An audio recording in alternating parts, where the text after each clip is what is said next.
Hey everybody, Carl here. Welcome back to Trails of Cold Steel 2, the New Game Plus Nightmare episode, where we take care of the last achievements.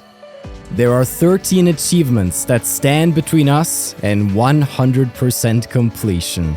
Tonight, we'll be getting all of those as well as completing the game on the hardest difficulty available. Furthermore, New Game Plus is going to offer some new content as well, such as Frozen Heart, where we can slay Isra-Zamiel, a special New Game Plus exclusive boss in Glacia Shrine during the finale. We have Scholar of the Truth to read the decoded black records and have an unforgettable encounter. Those are also only available on New Game Plus. Other than that, it's about shutting down 100 enemy arts and crafts, spending time with the remaining 7 characters we didn't spend time with in our original playthrough, and it's completing the game on Nightmare difficulty, granting us both the Conquering Hero and the Banisher of Nightmares achievements. Doing all of that will grant us the Ashen Chevalier achievement, and Trails of Cold Steel 2 will be complete. So without further ado, let's get right into it. Alright, let's load up that clear data. Before beginning the game, you can select what to carry over. The more times you clear the game, the more you can carry over to your next playthrough. When you start a New Game Plus, all downloadable content will be marked as unused. To use DLC items, re-obtain them from Item, then DLC in the camp menu. Alrighty, so we have 5 points that we can spend however we wish. I want to carry over the link levels in Overdrive because it's free. I want to carry over the character levels, the slot levels, the Master Quartz levels, the items definitely. And then we only really have enough to carry over one more thing here. I'm going to forgo the Mira and Sepith because we left off the last game with basically no Mira or Sepith, so then we have the notebook data. If you haven't gotten all of the notebook related achievements such as the character notes and the monster scans, etc., then notebook data would be a no-brainer. We don't have to do it because we've used it.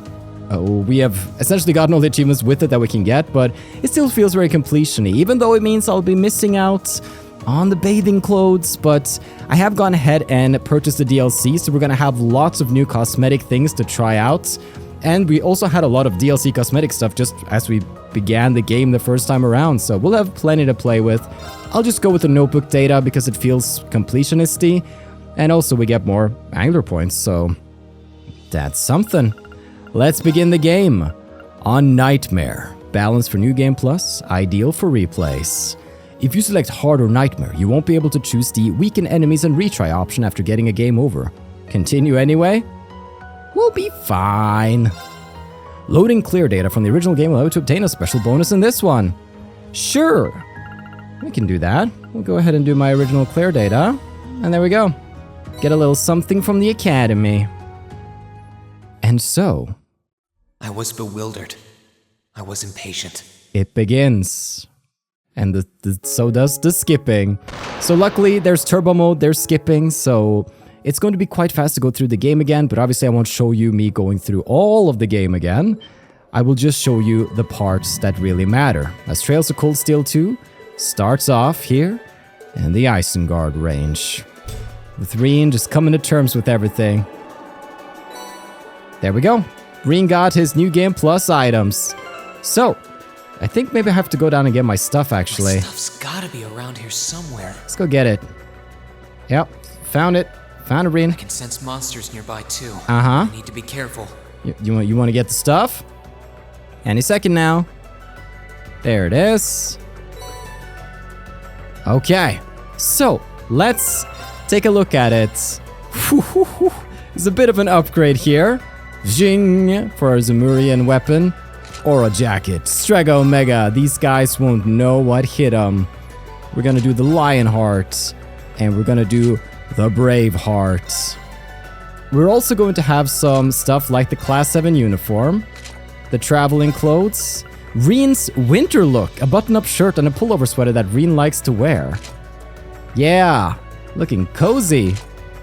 And then we have Thor's armband, of course.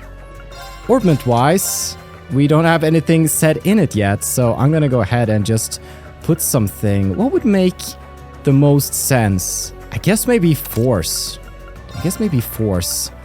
Then just a crazy glimmering star gem there with some bursts.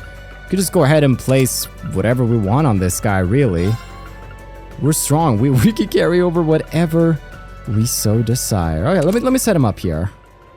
I think I want to rock this, actually. So Waterfall, because we're going to be higher level than the enemies. We're just going to do double damage. Domination for another double damage at the start of the battle. Glimmering Star Gem, because Grail Burst is really fun. Then we have Susaku, Mars Gem, and Carnage for more strength up, plus some of that Sealer Burn. And then just Skanda Gem and Action 3 for more speed. I like it. So, I figure let's start by checking out some of the DLC stuff that we have here. So, Rean's Casuals, a set of casual clothes just right for Rean. We'll get those. Elisa's Casuals. And then obviously we're gonna have to actually get our friends with us again to be able to check out a lot of these. But don't mind if I do. And we have Ride Along Mishi. Ride Along Noi. Oh, dude, it's a list and a half. Alright, so bunny ears for everybody. Faceplate for Rean. Faceplate Alisa.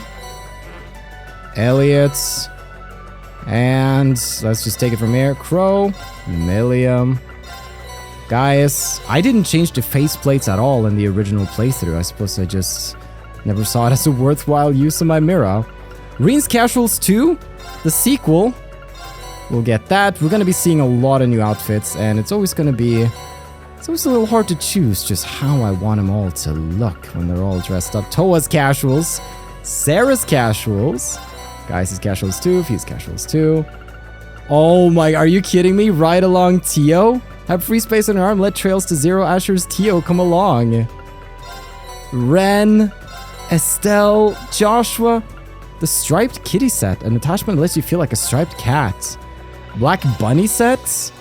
Classic Glasses set. A set of 3 pairs of classic glasses. Designer Glasses set. Okay. Let's try them out. Weird Glasses sets. Yeah. Do look pretty weird. Angel sets.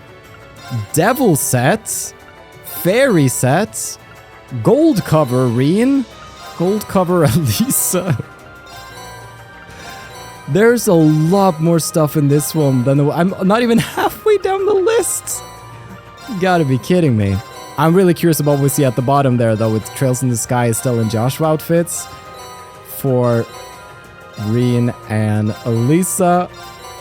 Let's see, that was all of that. Alright, Trails in the Sky, Estelle. So, Shining Sun outfit for Alisa. And an outfit for Rean. Ride Along Michette, Ride Along Evil Mishi. Free 10th anniversary set to celebrate Trails' 10th anniversary in Japan. What is it? Whoa, anniversary Mishi and an anniversary cover. And some free trial sets, sure. I'll pop it, I don't mind. There's plenty of good stuff in these. So technically we could have gotten these on our first playthrough too, but it feels right not to pop this, in my opinion, before I get to the New Game Plus and I can kind of go crazy. Ingredient sets as well, recovery item sets, all the stuff. Zerum powder sets, yeah, we are set now.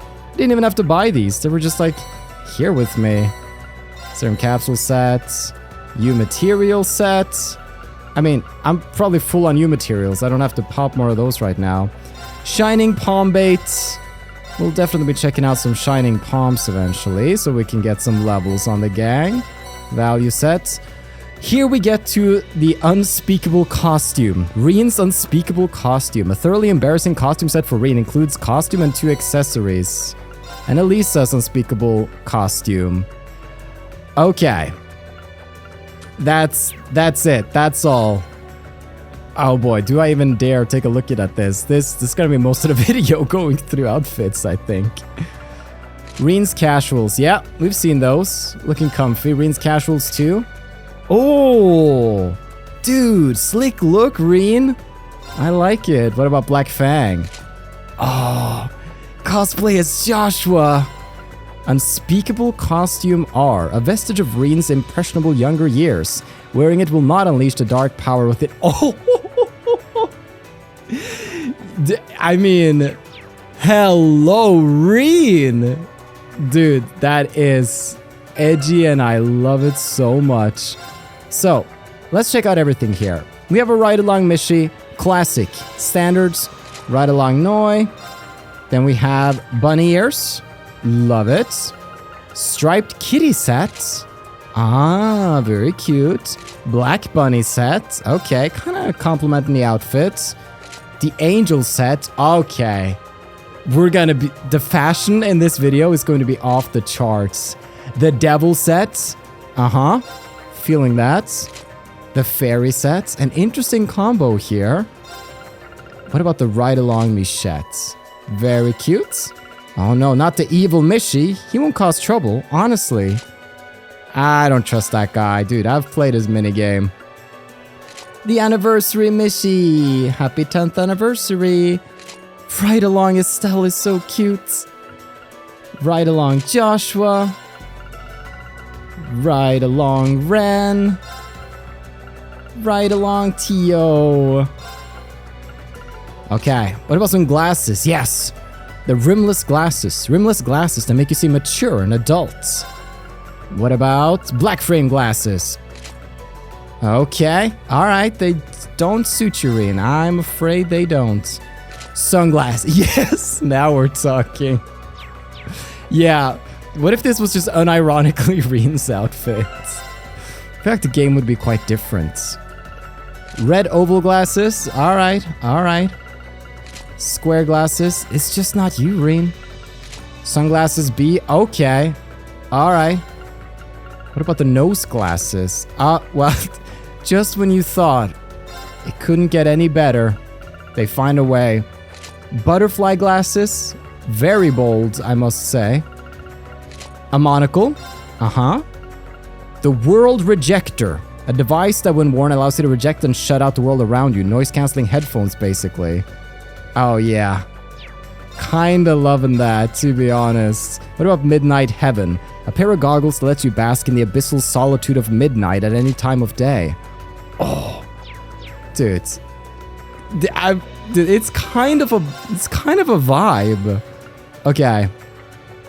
Can I wear these and these? I can. So there's some things that you can combine here. Oh, not really feeling the devil set. What else? What else would I want though?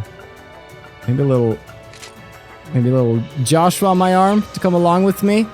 Yeah, I think this is the new look. Okay, get used to new Rean. So let's take a look at some of my personal notes for the playthrough that we're going to be going with. The big pictures that we're missing 13 achievements. Among these, like the combat-related one is to cancel 100 arts and crafts. And there's a place we can do that in like the sewers beneath Bareahard. Seems like a suitable place. Then we want to defeat the New Game Plus dungeon boss in the finale. We want to finish the Black Records questline. We want to spend time with the 7 remaining characters. And we want to finish the game on Nightmare. So I figured the easiest way for me to keep track of it all is to have this list of dates about what I need to do on the various dates. Like December 1st, get Black Records 2. December 9th, get Black Records 3. This is also where we can get Shutdown Phenomenon. December 15th, pick up Black Records 1. December 23rd, get Black Records 4. December 26th, do bonding with Alisa, Elliot, Emma, Jusis, Machias, Princess Alfin. December 27th, get Black Records 5.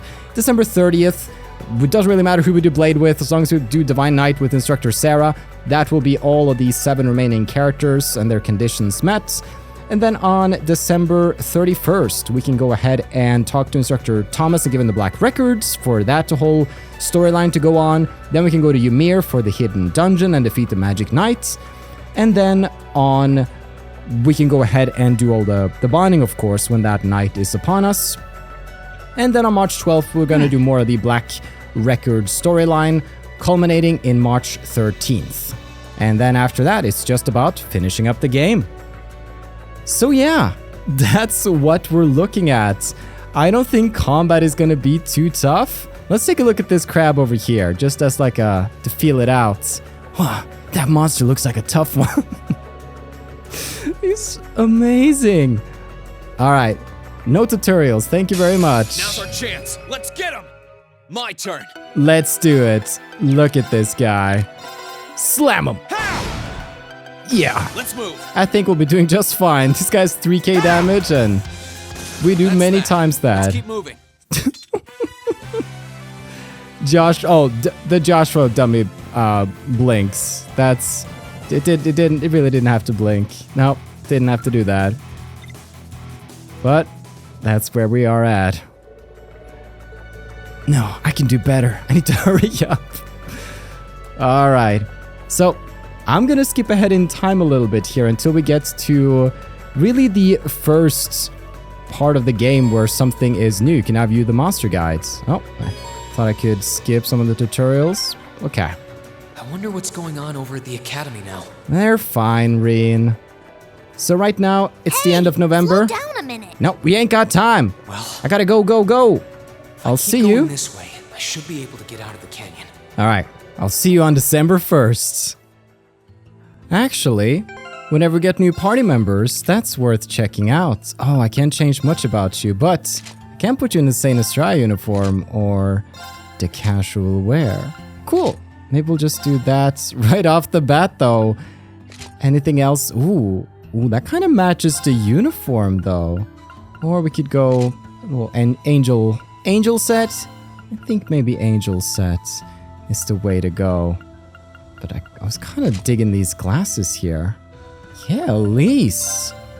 Let's go. So the mirrors aren't really going to work outside of the epilogue server corridor, so no fun we can do with that. Right, Braveheart. Grand Cordon is even better than Braveheart, so really should be having that on. It's double golden emblem. Let's go. You didn't think it was possible, did you? And then let's just do something fun like that. Some more crits. No special costumes on you though, Toval. What do we wanna do with you? Dude, he rocks that. That's a good look for him. That is a good look for him.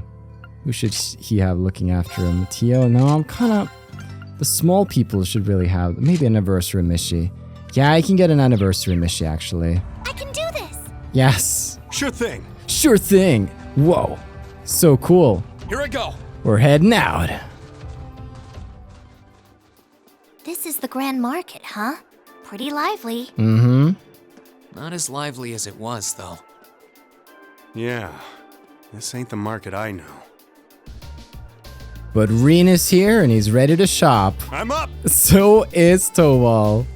Alright, so we want to go to Cornet right here as he sells Black Records 2, a black book that seems to contain historical records, heavily damaged and written in an unfamiliar language. I'll buy one copy of that, thank you very much. Huh? I can't read a word of this book. It must be really old. It's not exactly in the best shape either. Oh, that one? Yeah, judging by the way it's bound and the general look of it, I'm guessing it's an old history book. It's really strange, though. I don't even remember buying it. It was just there in my storage one day.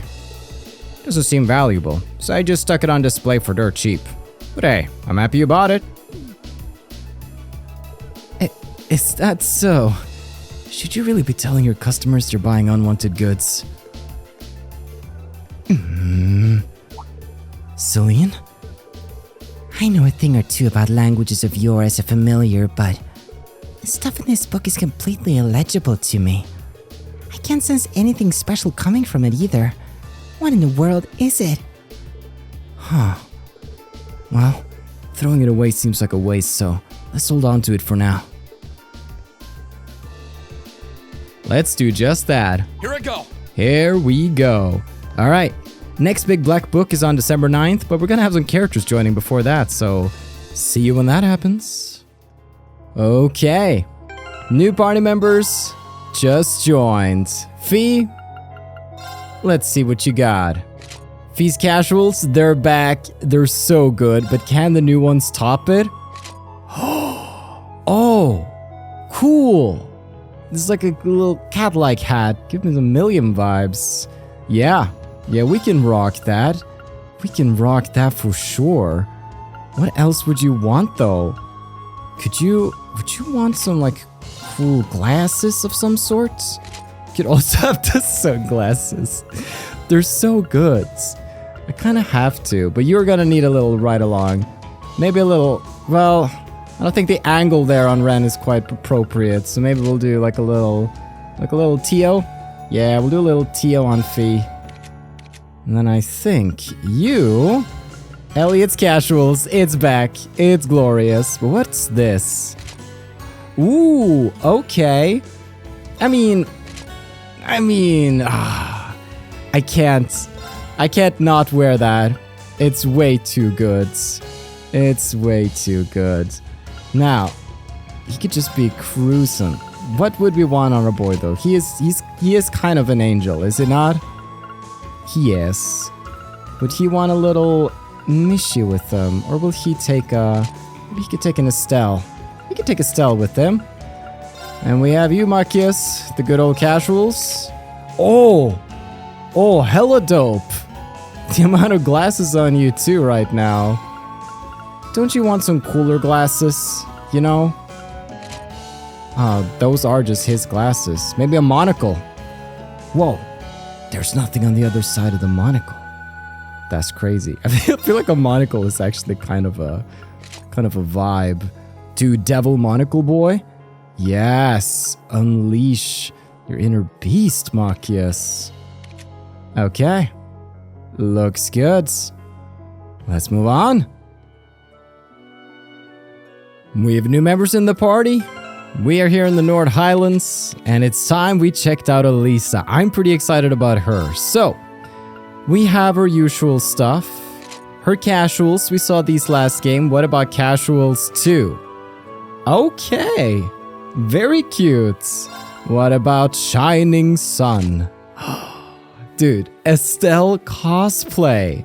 Okay, but Unspeakable Costume A. An outfit Alisa wore when secretly pretending to be a magical girl. She thinks no one noticed her doing it. They did. Okay. Well then, this is tough. I really like the, let's just say she's an Estelle fangirl for now. Yeah.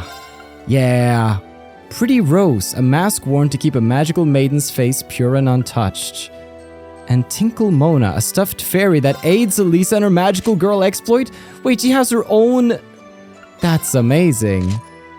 And then Pretty Rose. There we go. Okay, you know...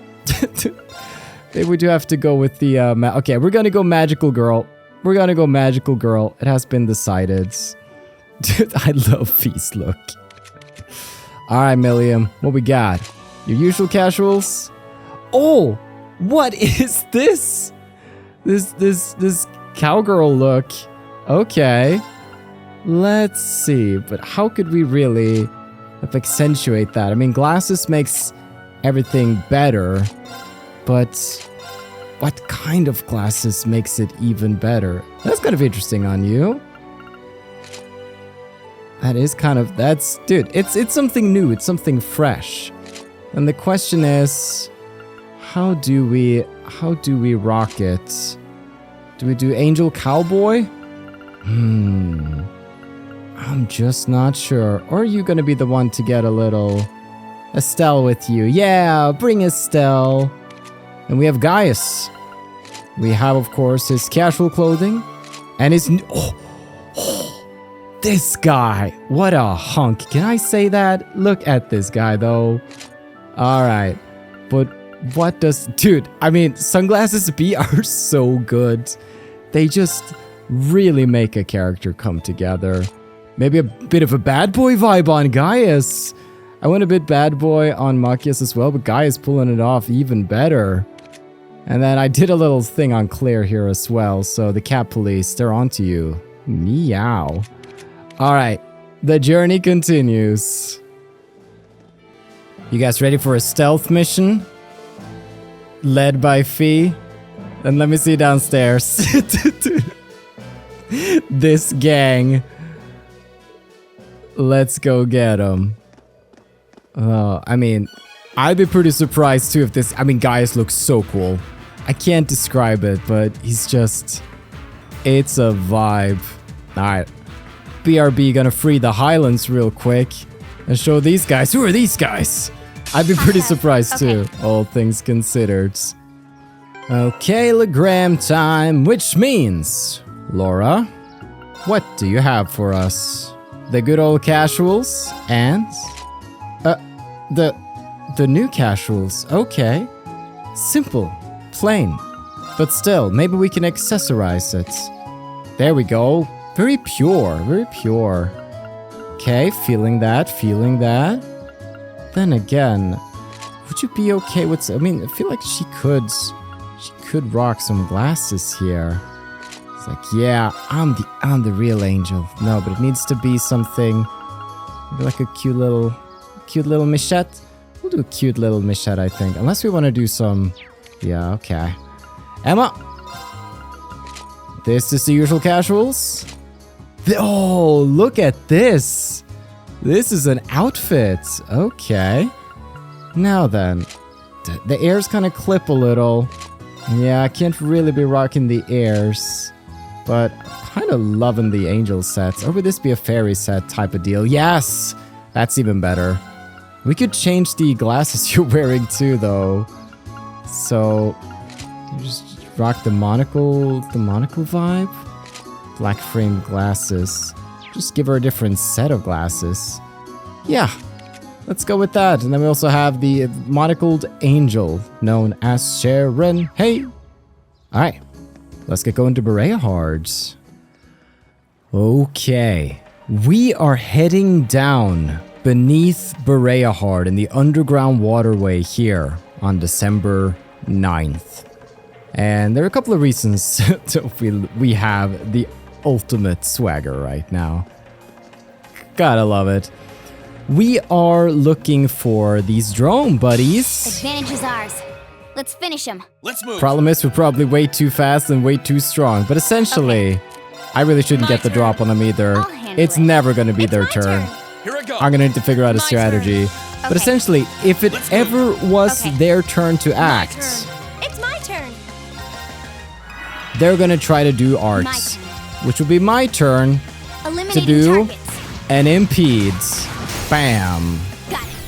Now, I do still have their weakest weapons, so I could go ahead and equip those to make sure I don't kill them, because Rean is definitely gonna smoke that guy. But still, we gotten 2 of those counters so far. But it's also just a lot of waiting around, because my speed is very high, because I have been prioritizing speed a little bit. I'll handle it. And other than that, it's just a lot of waiting around for these dudes. There we go, he's charging up. True Autumn Leaf Cutter. Let's keep moving. And so, to see how many we already have done, the battle log, 29 cancelled arts, which means I gotta do 71 of those down here. And that is something I want to do. So I'll go through and do that as we make our way towards the Abyssdrome at the very end, where we can also find the Black Records 3. For now, I gotta lay a plan. Alright. A strategy has formed. So what I ended up doing is equipping the weakest weapon. Anything that gives me strength up at all, though a bit of extra CP on Rean here, same with the Gladiator Headband here. Mishy Plushie and Grey Locket on Laura. Now she doesn't have any impedes, so I went ahead, I removed all the quartz except for the Zeus gem, which has that 90% chance to cancel on just a regular attack. And then Millium just rocking Evergreen and 9 Labs to stay alive a little bit with these dudes. So just run up in them. Let's get him. The more the merrier. And skip turns. Onward.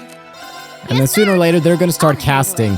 Let's move. The spell they cast can cause death blows, so it's really bad if they get it off. So that's worth keeping in mind. Probably should protect against that, because on 0 arts turns, that is going to hit pretty hard. We should now have 99 cancelled arts. So with this... There. Shutdown Phenomenon. We got him. Which means I am done cancelling those arts. Man, it's always a bit of a grind for that trophy, but I felt like it went smoother this game actually. Wasn't too shabby. So I should go ahead and equip my team again before we take on the boss over here. I already see something shining there. Okay, the extermination is taken care of. It took me back to church, but I've come back to get Black Records 3. Very good. The next Black Record is going to be Black Records 1, because that's not confusing, on December 15th in the Ancient Quarry. So, we'll make our way towards that, but first, we gotta go meet Jusis. So, we are back in Ymir with the whole party gathered. We have a lot of bonding points today, and I figured it's a good day to just talk about what we need to do bonding-wise. Essentially, the criteria for having a scene with our favorite characters is to go through that particular bonding criteria event with them, which will grant us 800 experience. And so, if they're basically like halfway to level 6 from level 5, that means the 800 boost is going to take them the rest of the way. So for anybody who's a little behind, those are the people it's worth spending some extra quality bonding time with. For instance, Jusis here would be an obvious choice for me. And speaking of Jusis, I'm gonna go call my friends and just get them here. And I'm really just curious about Jusis Alberea. And yes, I want to check out your outfits. So we have the casual wear, and we have the casual wear. Okay. It's got a bit of a bad boy side. Yeah, definitely feeling the bad boy here. Could it even be Sunglasses B? Maybe so. No problem. My turn. Look at this guy. I love it. These cutscenes are gonna be great. Okay. So, I'm definitely going to be boosting my friends wherever possible. Looks like Alisa needs a boost, and Elliot should be just fine. Maybe Emma needs a boost, Jusis, yeah. So just make sure that they're getting close to level 6 before all of the bonding that's about to be happening. Alright, it's Act 2, we're taken to the skies. Now, one thing we can do here is now go to the dress-up part, where we can actually change Towa's costume. Towa's casuals can now be worn on the ship. Towa's glasses as well. Okay. I just don't quite fit you. Okay. Maybe. I mean, I would never do that to you. That's cute. Dude, but Towa. And then we can... Oh. We could even make Angel. Did we do Angel? Okay, this is our captain. We must take her very seriously. I think maybe... That is... Oh, it's tough. It really is tough.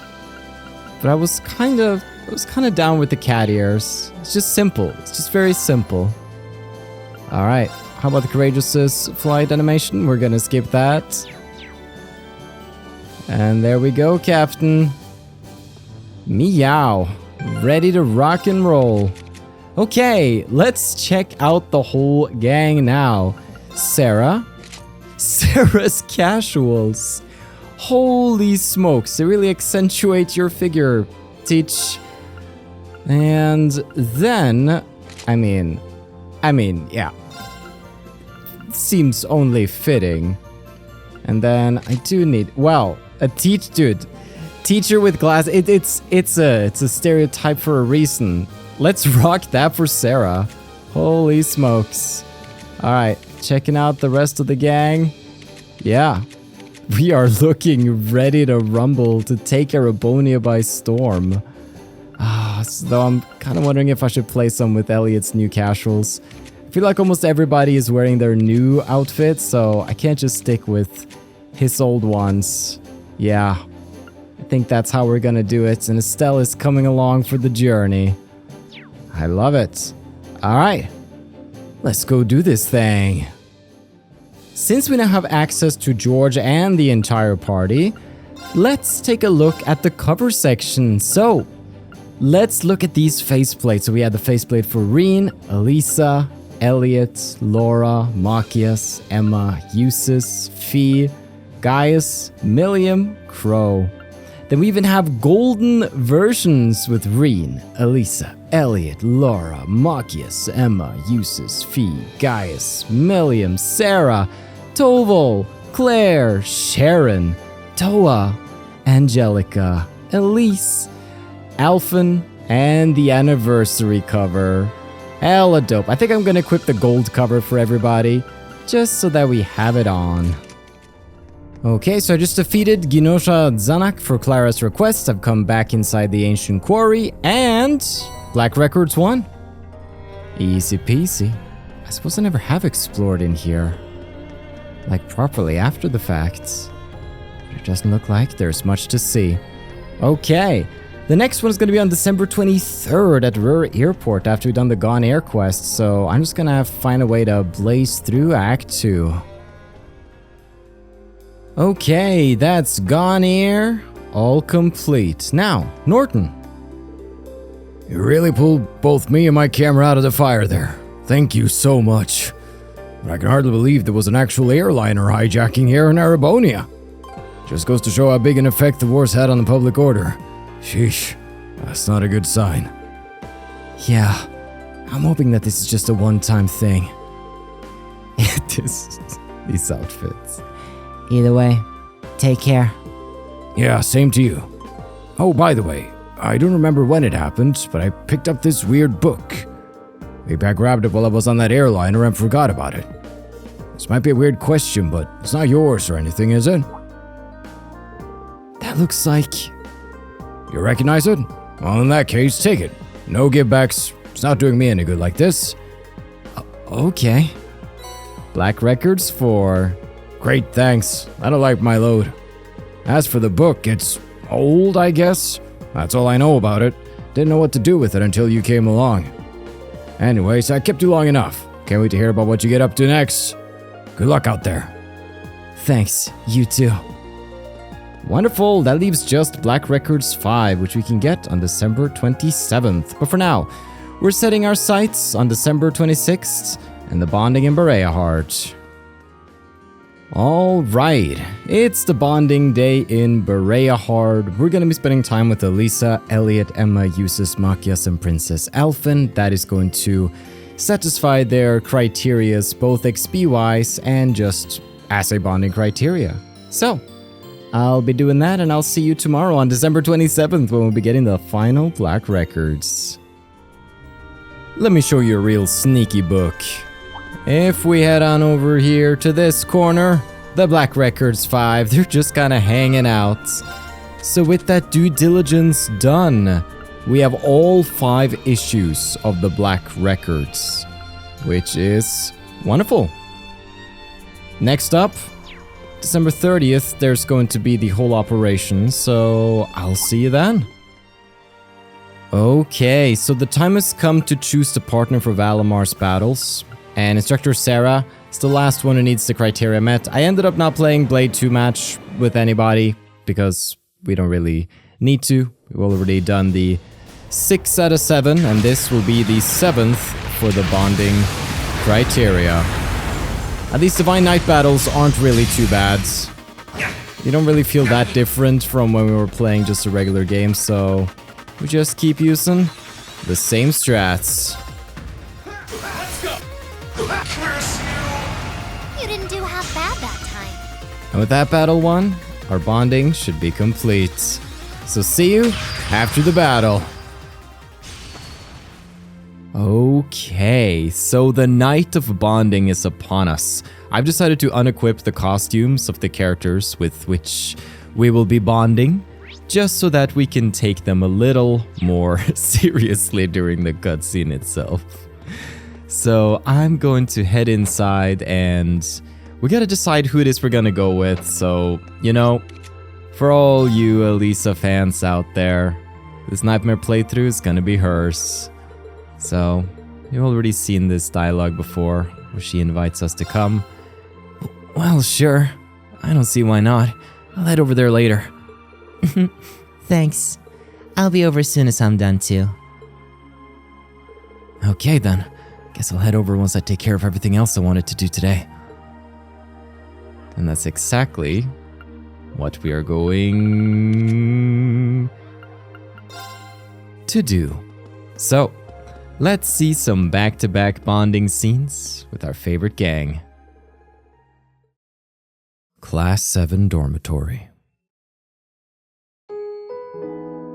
Also, keep in mind that you can use the timestamps if you want to skip to any part of this long video.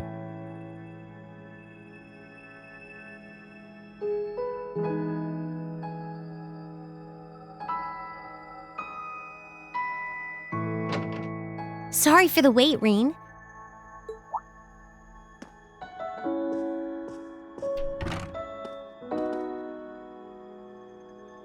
Oh, hey Alisa.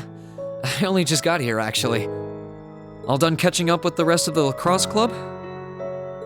Yeah, it was great to be back with them, but I think we've done enough celebrating for the time being. Plus, Varys ended up giving me a few friendly words of advice, too. It's kind of hard to say no to a girl who keeps insisting a lady ought to not keep a gentleman waiting, you know? Yeah, sounds like her all right. Anyway, never mind her. It really does feel strange to be back here in our old dormitory. In a good way, of course. As soon as I stepped through the doors, all the memories of the times we spent together here came flooding back. Yeah, same here. It's been a long time coming, but we finally made it. Well, while we're here, do you want to walk around inside for a bit? I'm curious how things are upstairs, too. Sure, why not?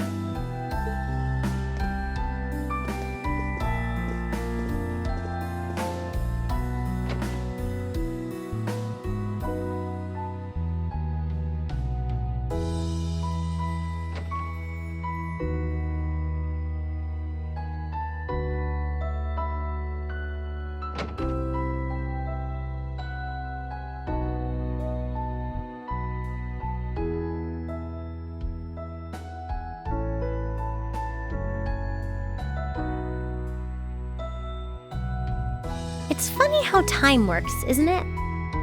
It's only been a couple months since we were last here, and yet I feel like it's been years. I guess that just goes to show how much of a mark the time we spent here has left on us, though.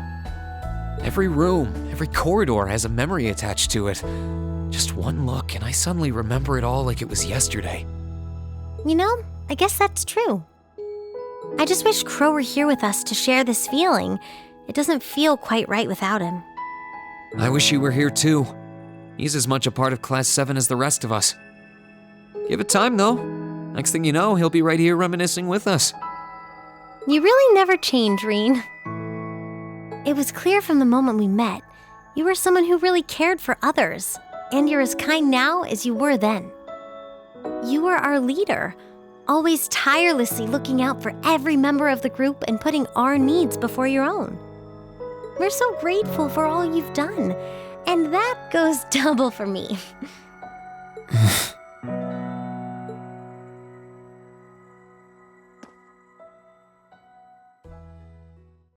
Hey, Rean? Do you still remember our first day at the academy? Our first day?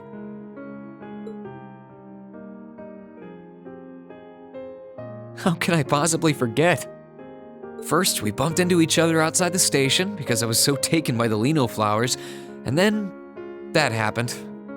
I'd love to tell you I've done what you asked and forgotten, but that's just plain not possible. Sorry about that. I should have known. Then again, who am I to talk? It's such an embarrassing memory, I doubt I'll ever be able to forget it. And the part outside the station was the most picture-perfect way to meet you, too. Then we both had to go and ruin it. I really am sorry about what happened, though. Just so we're clear on that. In a strange way, though, it kind of worked out for the best. Afterward, I just kept thinking about what happened over and over again. And before I knew it, I couldn't get you out of my head. We barely met, and you were willing to risk getting seriously injured just to protect me from harm. That left a real impression on me. I kept wondering, why? Why would you do that? What kind of person must you be? Next thing I knew, I found myself watching you from afar. I was so curious about every little thing you did. And the more I learned about you, the more I wanted to know. I wanted to find out how you saw the world around you and how you were able to live so true to yourself. You know, you were always on my mind too. You've always been hardworking, with all the pride of a noble and a strong competitive streak. But I think what stood out to me the most was how considerate you are of others, and how you always put them before yourself. All that time you say you were thinking about me, I was probably thinking about you too. To be honest, you've been on my mind ever since our picture-perfect meeting, as you put it. Really? During the past few weeks and months, I've gotten to know more and more about what makes you the person you are. The two of us have had so many long talks about finding our own paths through life, or about deciding how we want to live. And somewhere along the line, I found myself hoping that between whatever you decided and whatever I decided, the paths we chose for ourselves would eventually meet and become one, so we could walk side by side. Does that mean? I love you, Alisa. And no matter what happens, or what you decide to do with your life, even if our paths one day end up parting and we have to go our separate ways, my feelings for you will never change. Rean.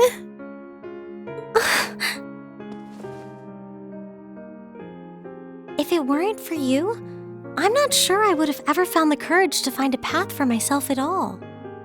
I was only able to because of how much your determination inspired me, how it made me want to struggle on, just like you do.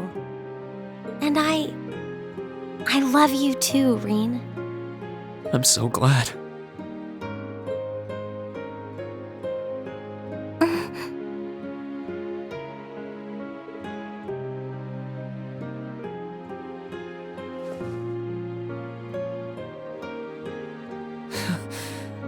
I'm feeling kind of embarrassed now. I've got a lot of memories of this place already, but I think this one might leave the strongest impression of all. So am I. I can't see my face, but I think it's safe to say it's redder than it was at the old schoolhouse. But I'll never forget this moment. No matter what happens, I won't forget. No matter what hardships I might end up facing, I'll just have to think of you, and I'll be strong enough to overcome them. And the same goes for me, too. I've got no idea if I really deserve someone as good as you. There's still so much I don't know about myself. But I do know that I want you by my side, now and in the future. Whatever may happen, Alisa, I hope we'll be able to find a path we can share with one another. I hope so too.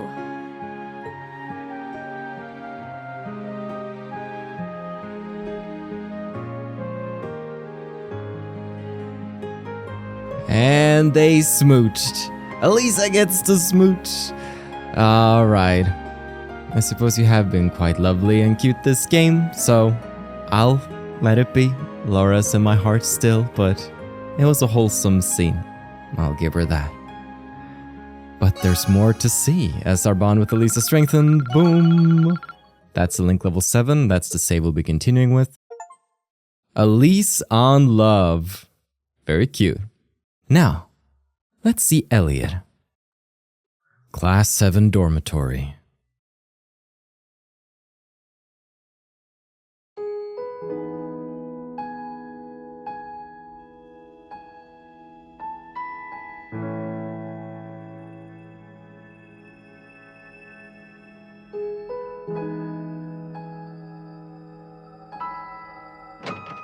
Hey, Rean. Didn't think you'd be here already.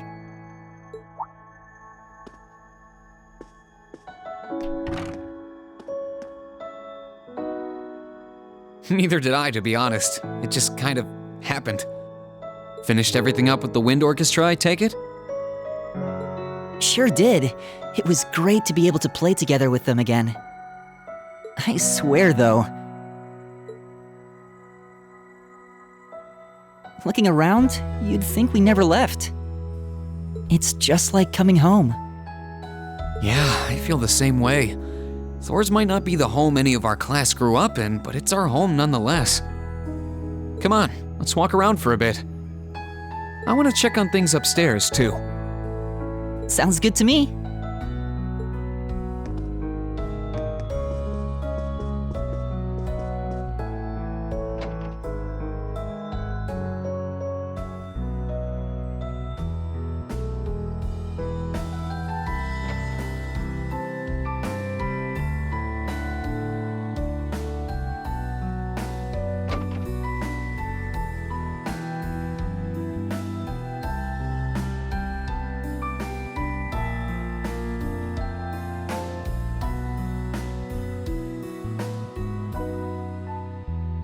Nothing's changed.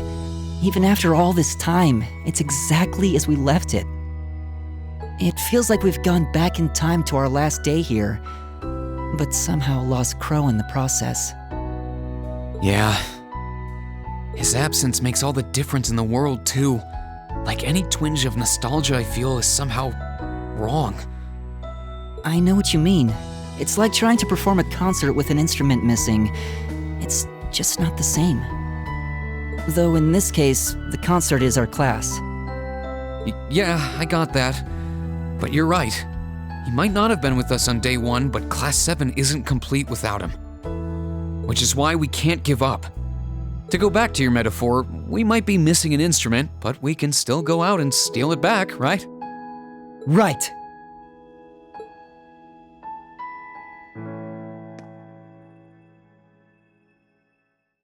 Hey, Rean, I've got a question. Do you still remember the day of our welcoming ceremony? How could I forget?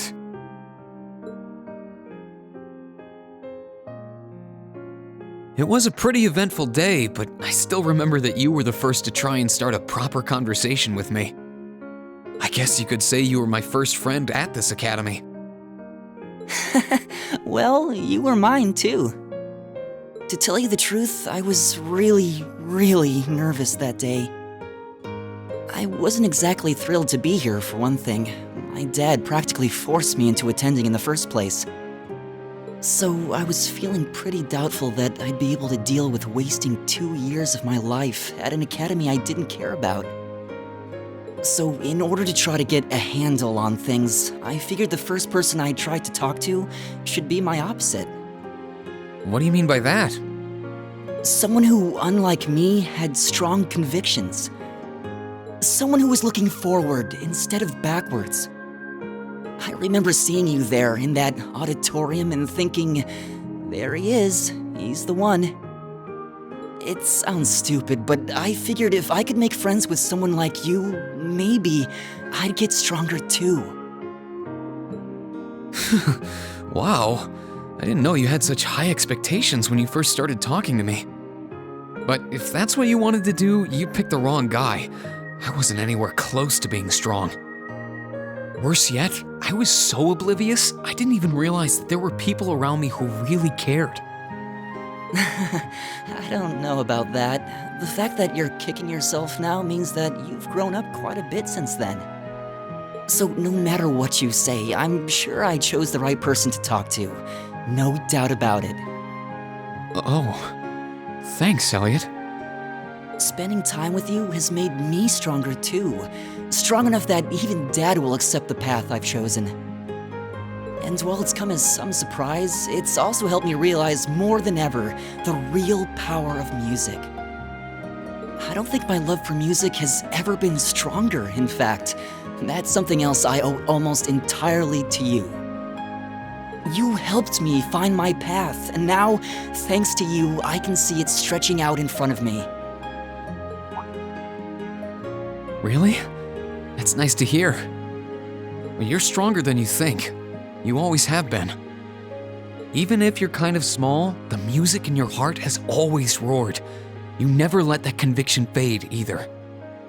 I've always admired that about you, and I've always been proud to call you my friend. Thanks. I mean it, Rean. You really are the best friend I ever could have hoped for. As long as we're together, there's nothing that can stand in our way. My thoughts exactly.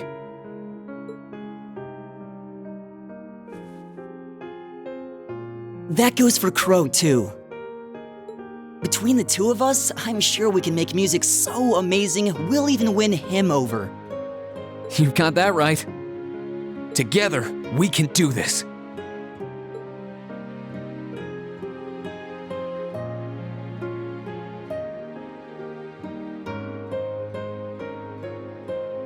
That was really wholesome.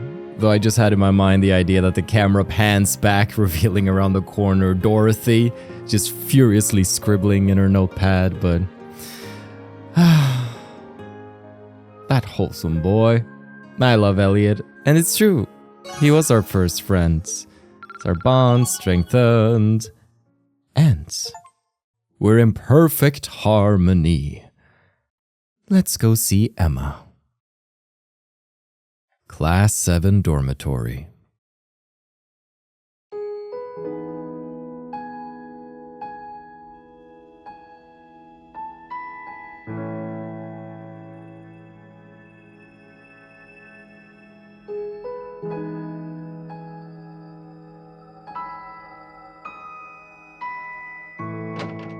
Sorry for being late, Rean. I hope I didn't keep you waiting long.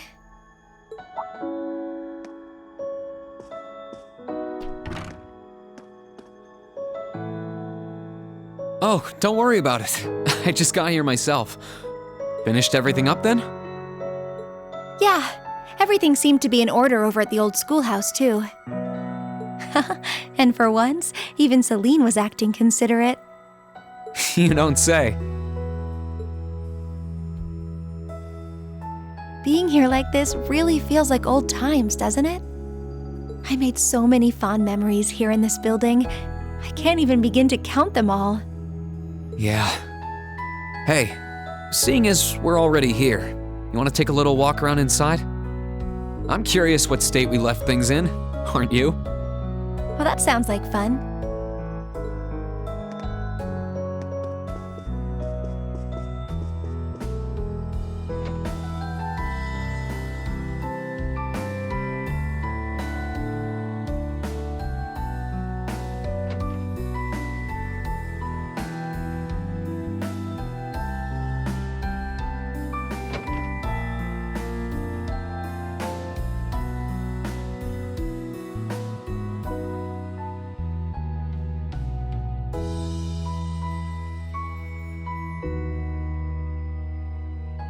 Back then, I never would have imagined that Crow was an awakener, or that he was working with Misty from Aben time of all people. Well, that makes two of us. When I think about the trial we had to pass, it's hard to believe he did something like that alone. It really makes you wonder. I mean, we had his help when we did it too. His determination must have been incredible to take on something like that by himself and come out the winner. And I have a feeling he'll take all of us on by himself too. That's what it comes down to. If we want to bring him back home with us, we'll have to show him we're even more stubborn and determined than he is. I think we can match him point for point on that as long as you're there. And as the witch responsible for guiding you in Valimar, I fully intend to see everything through to the very end. Thanks. I'll be depending on you.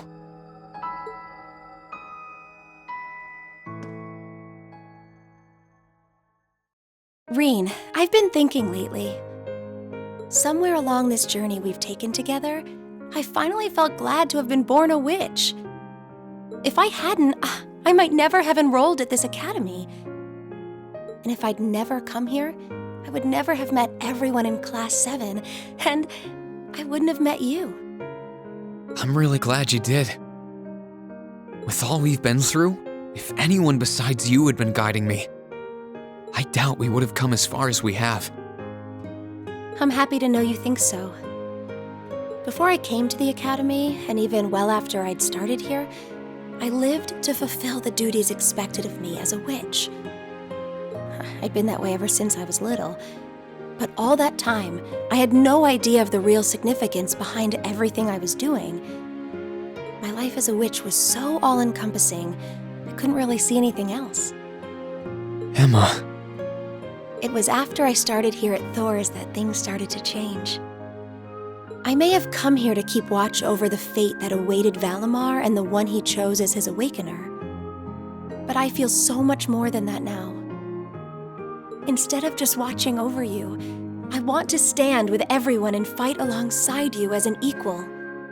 I don't want to be someone who just watches things happen. I want to be there with Class 7, no matter what's in store. I'm happy you're with us. You've always been looking out for us, doing as much as you could and supporting us in more ways than we realized. I doubt Class 7 would be what it is now if you hadn't been a part of it. So I think I speak for everyone when I say thank you for sticking it out through all the good and the bad. I owe you guys a lot of thanks, too. Some days, the only reason I was able to keep doing my part as Class 7's president is because everyone, well, maybe not everyone. It's because you accepted me for who I was, Rean. You must have had so many questions, but you were always so patient and kind. Oh. Emma, the only reason I feel like I can fill the shoes of an awakener is because I have you to guide me. When I first found out what I had to do, I was confused. I didn't understand what was going on, really.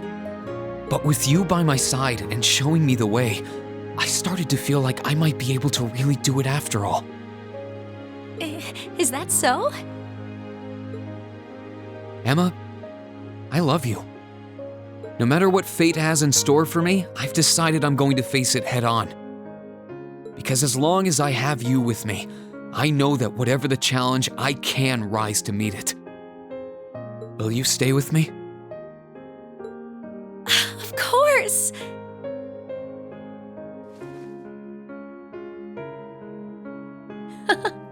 What would Grandmother and Vita say if they could see me now? This isn't exactly a respectable path for a witch to take. Maybe not, but who cares? We're old enough to make our own choices, and even if the path is a rough one, I'm ready to stick it out. Me too.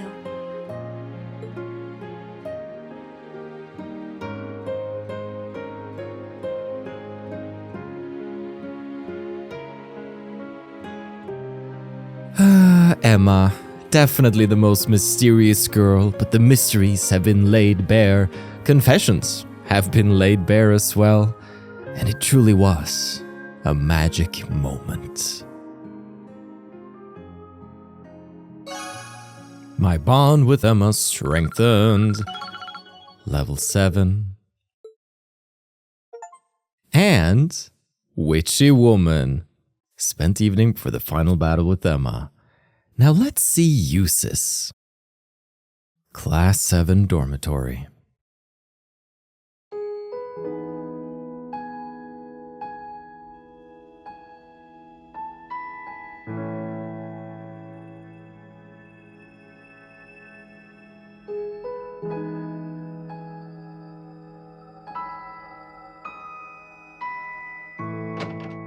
My apologies for my tardiness.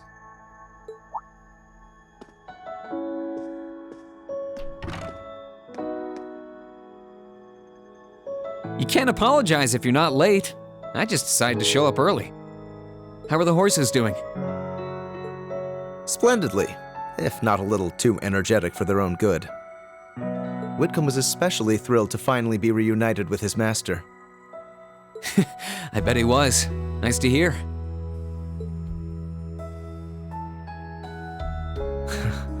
There's not a brick out of place. Which means it's just as run down as ever. Still, I've made so many memories here. I wouldn't have it any other way. That's for sure. It's really nostalgic being back here again. What do you say we head on up? I want to see what things are like upstairs, too. All right, why not?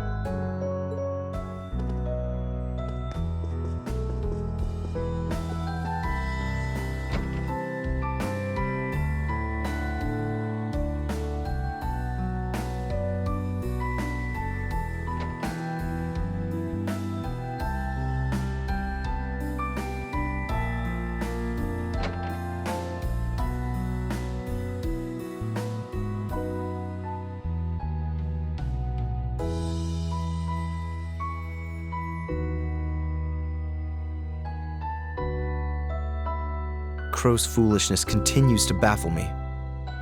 He's fighting under a banner that doesn't include him. He's the sort you'd more likely find in a casino than the capital. That's for sure.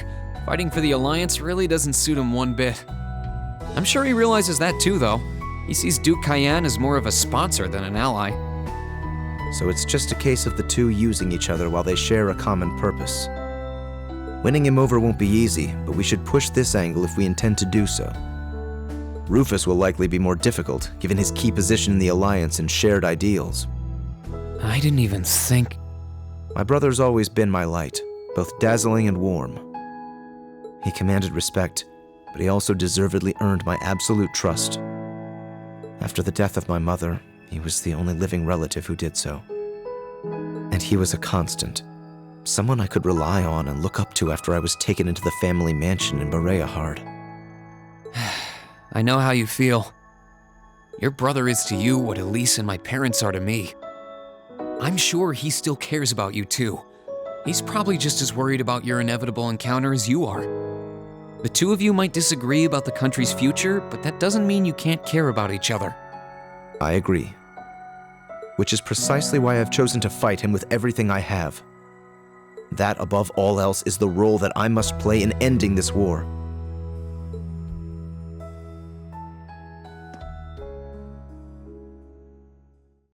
I am the man I am today because of my brother. He gave me everything I have, taught me everything I know. He was the one who taught me how to behave as a noble should, taught me to raise horses, trained me as a swordsman. I was always looking up at him, as if he were some sort of celestial being shining in the sky above. So the idea that I could cross swords with him on equal footing and emerge victorious always struck me as absurd. But not anymore. For all their riches, power, and influence, even the greatest noble is human, and they can fall like anyone else. My father always treated me with scorn. I was forever doomed to be the bastard child, but I always tried to act a noble. I suppose I did so out of some sense of duty towards my late mother. But as I spent more time with you, Regnitz, and our other classmates, my very perception of nobility changed. I found myself wanting to discover what it truly means to be proud of one's nobility. True pride. I can, and I will, surpass my brother. Not in order to justify the title given to me at birth, but in order to demonstrate the pride I have in myself as myself. And with you, my finest friend at my side, I know that I can accomplish that. I'm flattered, but I'm not half the man you are. You've always had a meaningful sense of pride, more than anyone else I know. I honestly never expected I'd be able to be friends with someone like you. Not as equals, but I'm glad that I was wrong. It fills me with pride to know how much belief you place in me, and that you're even willing to put it into words. Perhaps your numerous heart-to-hearts and endless supply of passionate speeches have finally rubbed off on me. No matter how this war ends, our position as nobles will likely never be the same again. Regardless of what happens to this nation, we will always have our pride. That should never change. There's the Jusis I know.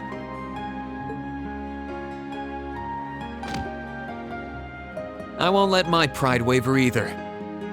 Not when I've got a friend like you to keep me in line. That goes without saying. I can't have you embarrassing me now, can I?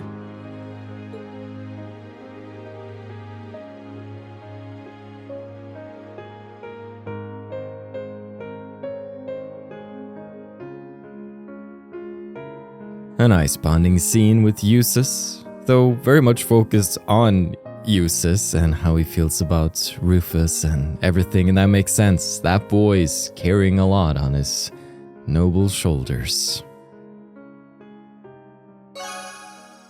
But my bond with him strengthens, and House of Albroea. Spent evening before the final battle with Jusis. Alright, Machias. You're up next. Class 7 Dormitory.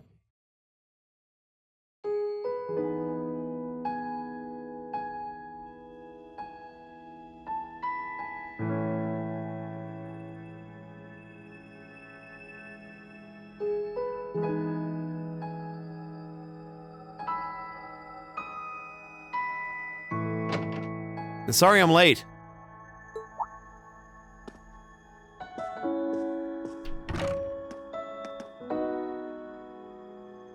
Not at all. You're right on time. I take it everything's squared away with the chess club? It was nothing special. We just played a few games with the upper class students like we always used to. Of course, we couldn't decide a winner, but it's not like there won't be time for that in the days to come. Good luck with that. You know, it's odd coming back here and seeing things exactly how we left them. It's almost as if this place were frozen in time these past few months. Yeah, that's true. Well, what do you say we walk around for a bit? It'll give us a chance to see how things are upstairs, too. Might as well.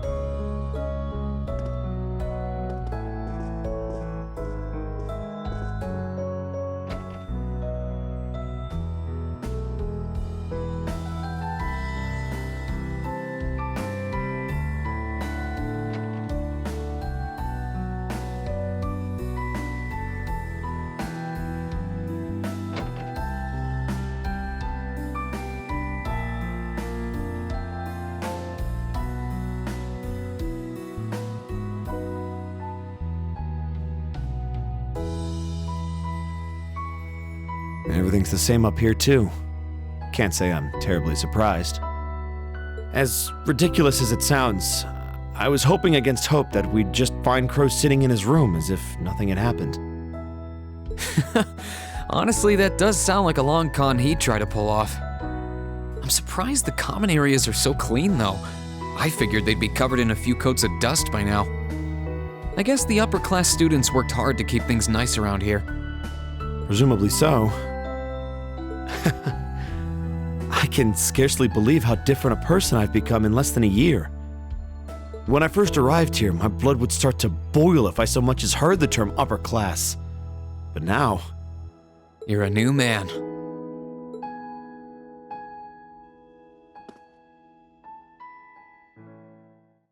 Honestly, when I think back to how I acted on our first day, even Millium seems dignified in comparison.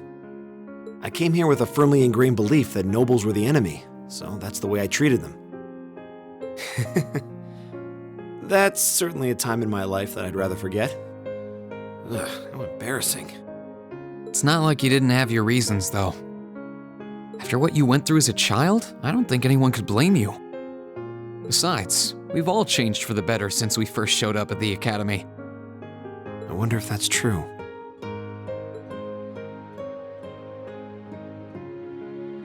You're right about the reason, of course.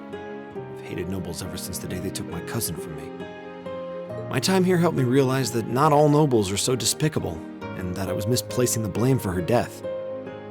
That's something you and our other noble classmates taught me, and it makes sense to me on a logical level. Claiming that I've matured as a person feels somewhat empty, because I can't be sure I really have. How so? Having a logical understanding of something is one thing, but completely restructuring your beliefs around it is another. This war has proven that to me. I know as well as anybody that the nobility as a whole isn't the cause. But the nobles who are have taken so many lives. While I know it's wrong, in my heart, I still blame every last one. So the things I say and do might have changed, but inside, I'm the same hateful, immature child I was on the day we met. Still, that used to frustrate me, even make me resent myself. But not anymore. Why's that? Because I've accepted myself. My immaturity is still a part of who I am. I can't change that in a day, but I can keep trying. We're all immature in our own ways, but together as a class, we managed to make up for each other's flaws, making it the perfect environment for me to learn and grow.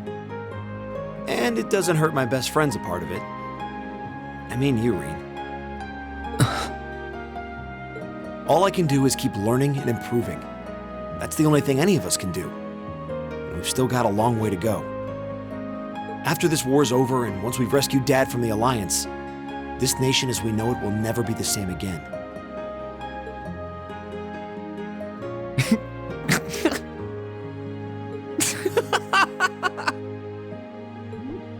Hey, cut it out! Stop laughing, damn it! I'm in the middle of a serious, impassioned speech here!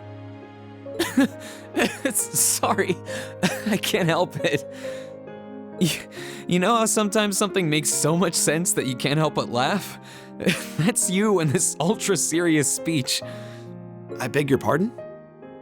You've got no shortage of strengths, but the one that really stands out is your ability to face the whole world directly. Jusis might argue you're a little too direct since you do occasionally run yourself straight into trouble, but that stems from the strength of your conviction. You stand by your beliefs, and you're willing to fight for them. I'm not sure that's a good thing. Sure it is. It's why you're able to tackle problems that others would rather avoid, even the most difficult ones. Like the class system. Most people would have just seen it as a fact of life, but you see it as a problem that needs uprooting. I have nothing but respect for that. You're serious in the truest sense of the word, so this speech just made me laugh. What? That wasn't the response I was hoping to elicit. And what's with all this heart-to-heart stuff all of a sudden? You should know by now that if you try to give me a serious speech, I'll give you one right back. And I'm not even done. I'm being completely honest when I say that as long as the two of us are together, we can build a brighter future for Erebonia. Throughout the war, so many have gotten injured, or worse, lost their lives. And I don't want it to be for nothing at all. I want a future where people can look back and say their losses weren't in vain. That's certainly ambitious. But I'm sure we will.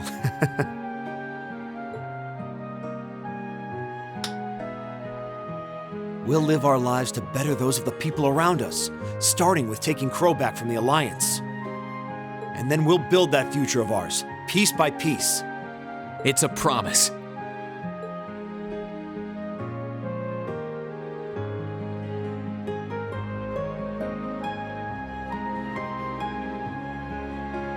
I like that Rean's heartfelt speeches is becoming something that's spreading across the class. They're just more open to being open and sharing what's on their minds. Thank you, Machias, for the laugh and the strengthened bond and the People's Choice Achievement. A rare one at that. I'm sorry, Machias. Now, let's go see the teach. Class 7 dormitory.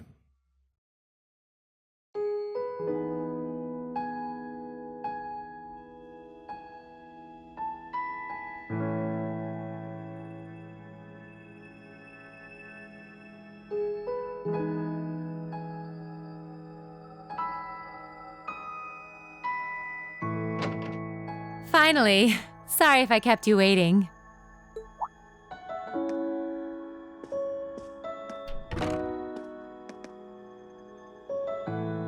Not at all. I think I actually showed up a little early. Finally had enough booze for the night, I take it? Yeah, had enough of the bad company too, so I managed to skedaddle. I figure the others should be able to handle things over at the academy. Just standing here really does bring the memories flooding back, doesn't it? For as long as we spent here, it feels like we've been away even longer. But I'm glad you made good on your word and took it back from the Alliance. So am I. And I know I couldn't have done it without you. Say, while we're here, why don't we take a little stroll through the place? I'm feeling the itch to see if everything upstairs is like we left it. It's a date.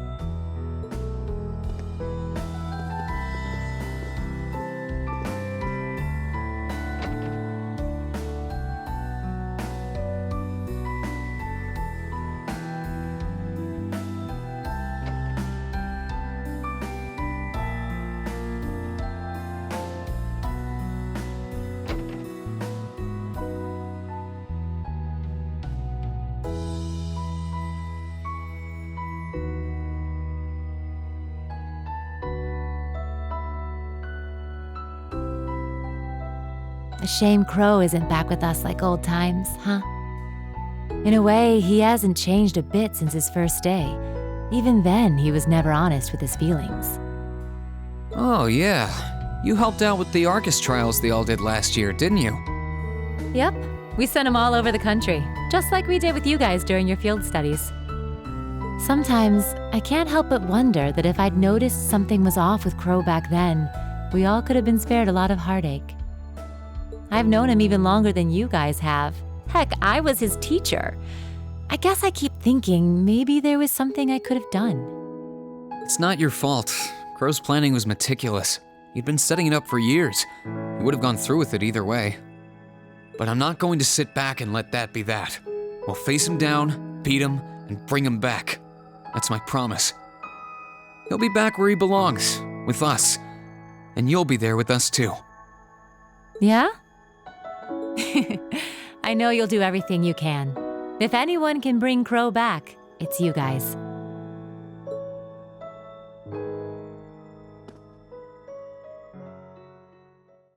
It's been almost 2 years since I traded in my bracer badge for the whole teacher shtick. But there's never been a day when I regretted making the switch.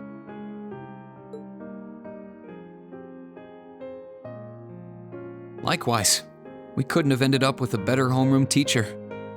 Your methods seemed really bizarre at first, but when I look back, everything you did prepared us for what was to come. Thanks. It makes me happy to hear that.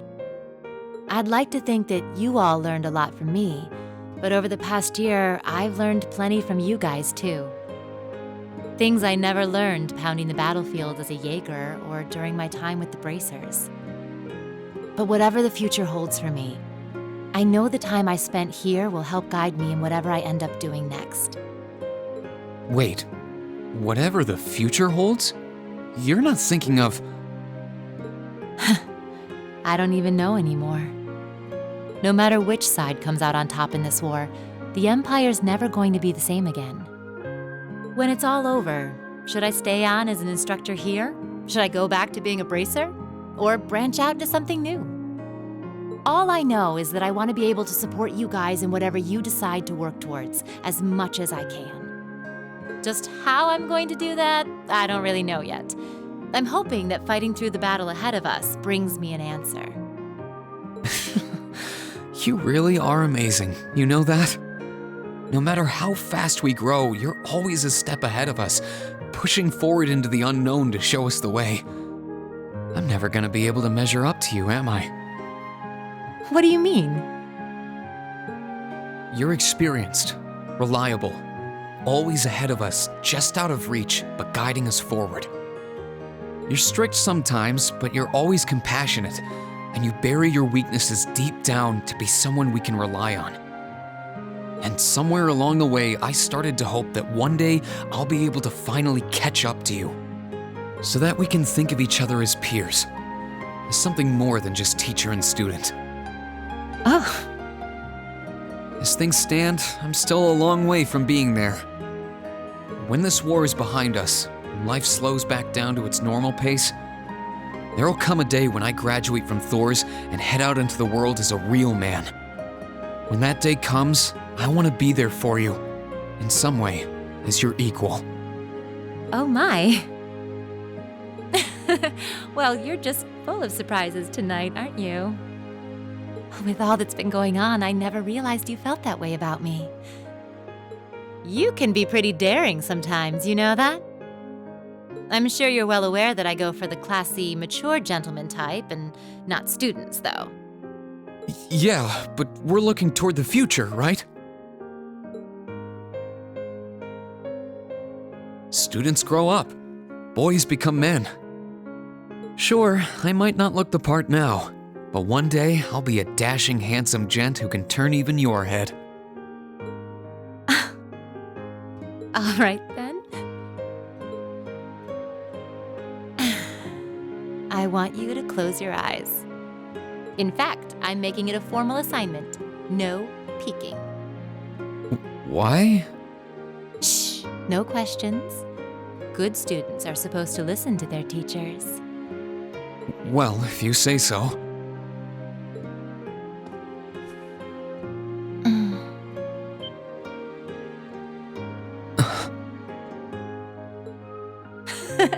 Just think of that as a little appetizer.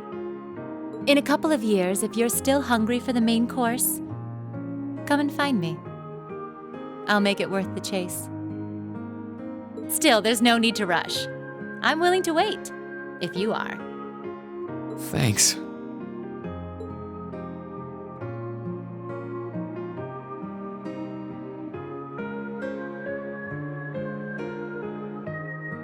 Well, that took a turn.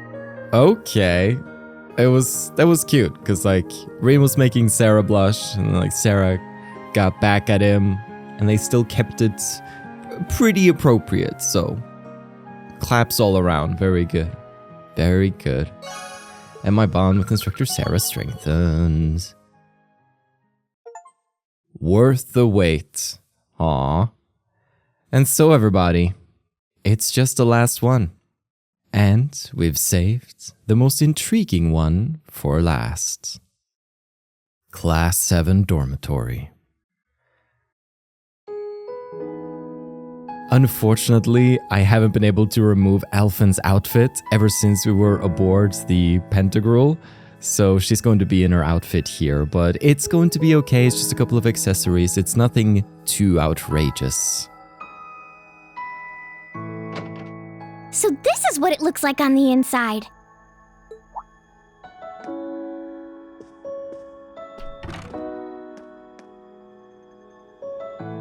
Oh, hello.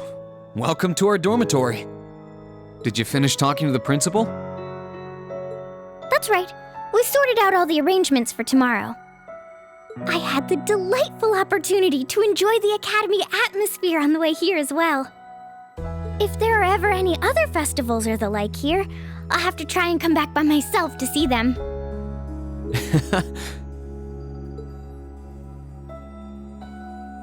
So this is where you and your classmates spent so much of your time. I almost feel as if I shouldn't be here. Like I've stepped into Class 7's private little world. Oh, not at all. You're very welcome here. So, how would you like me to show you around the building? I'm curious how things are upstairs now, too. Well, if you're offering, then let the tour begin.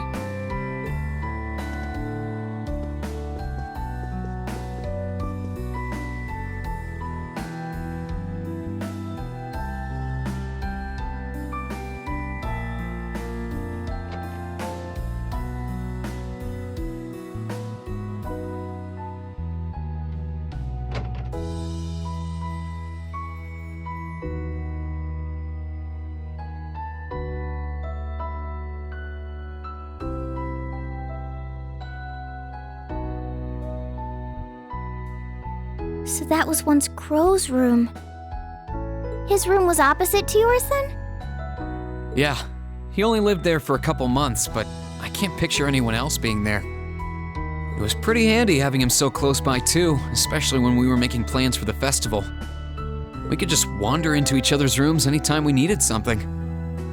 You two must have trusted one another so deeply.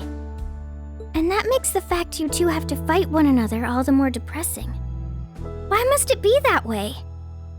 Well, just know that while I may not be able to come with you, I'll be praying for the best. I appreciate that. Don't worry, Your Highness. I fully intend to win against him and bring him right back here. I mean, we've got you on our side. How could we possibly lose? Oh, Rean, you're such a tease.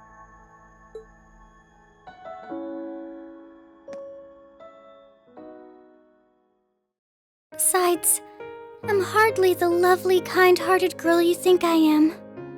Pardon? At first, I was acting as a substitute for Elise because she couldn't be near you herself. I thought, if she couldn't support you, I would try to do so in her place. And before I knew it, I found myself learning things about you that even she didn't know. And the more I learned, the guiltier I felt. Guilty because knowing things she didn't made me feel, well, really happy. Oh, I had no idea. And as if that weren't awful enough, I found myself wanting to know more and more. What right do I have to call Elise my best friend when I feel this way?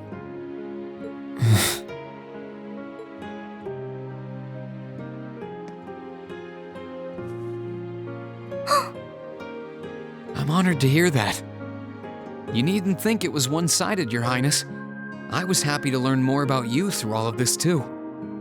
You were? I've learned how much of a prankster you can be, how hard you work for the people of your country, how smart you are.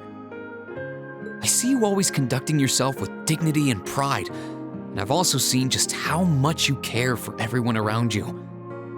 I'd be careful that one other interest of yours doesn't get out of hand, though.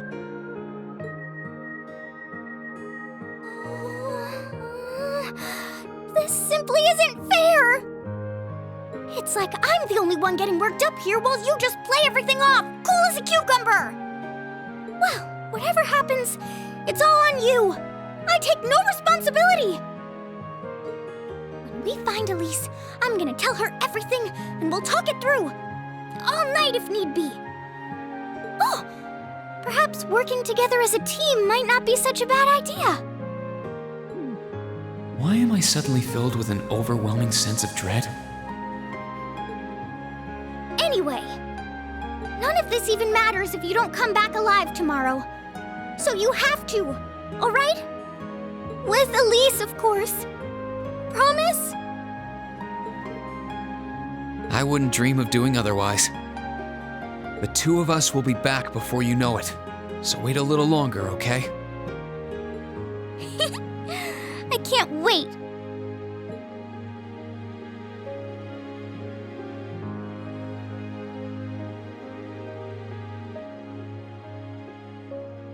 I'd forgotten we had a Rean cameo in that scene.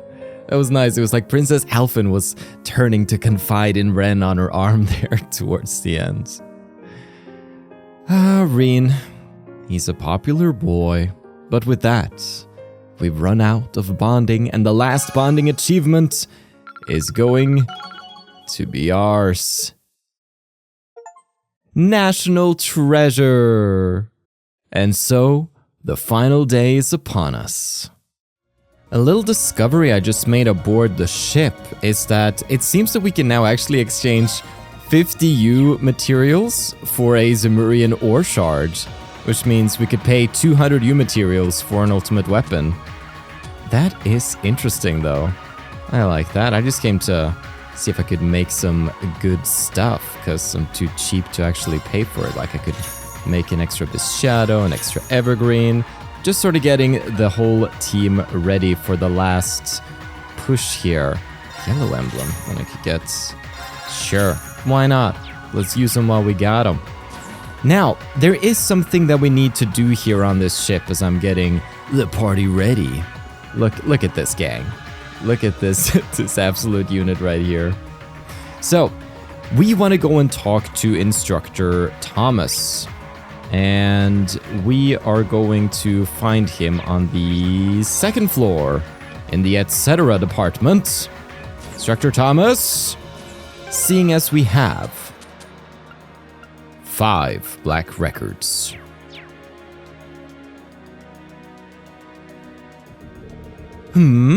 Say, what's that black book you've got there? Oh, this? I'm not sure myself, to be honest. It's just some old book I ended up with. Ah, would you mind if I took a little look at it? Not at all. Have at it.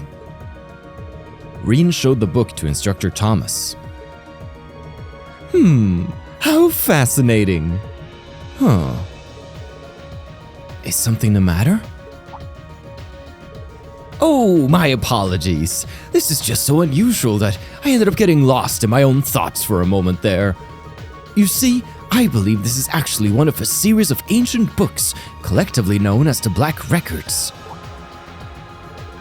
Then you're familiar with it? I'm not a scholar and teacher of history for nothing, you know. But that said, all I know is that they exist, I'm afraid. I'm not sure what's actually written in the books. Evidence points to them containing information on the history of this land that's been lost to the ages. But beyond that... Wow, really? Have I piqued your curiosity? Why, I can scarcely blame you. I am as giddy as a schoolboy just looking at it. Let me get to work on deciphering it right away. You mean you can translate that ancient script? I believe so, by cross-referencing other extant historical records. The book's seen some heavy damage though, so I'm afraid what I can pull will be far from a cover-to-cover adaptation. Still, if you're interested, would you be willing to leave it in my care? Along with any others you might have, of course. By all means, here you go. Rean handed over the black records 1, 2, 3, 4, 5.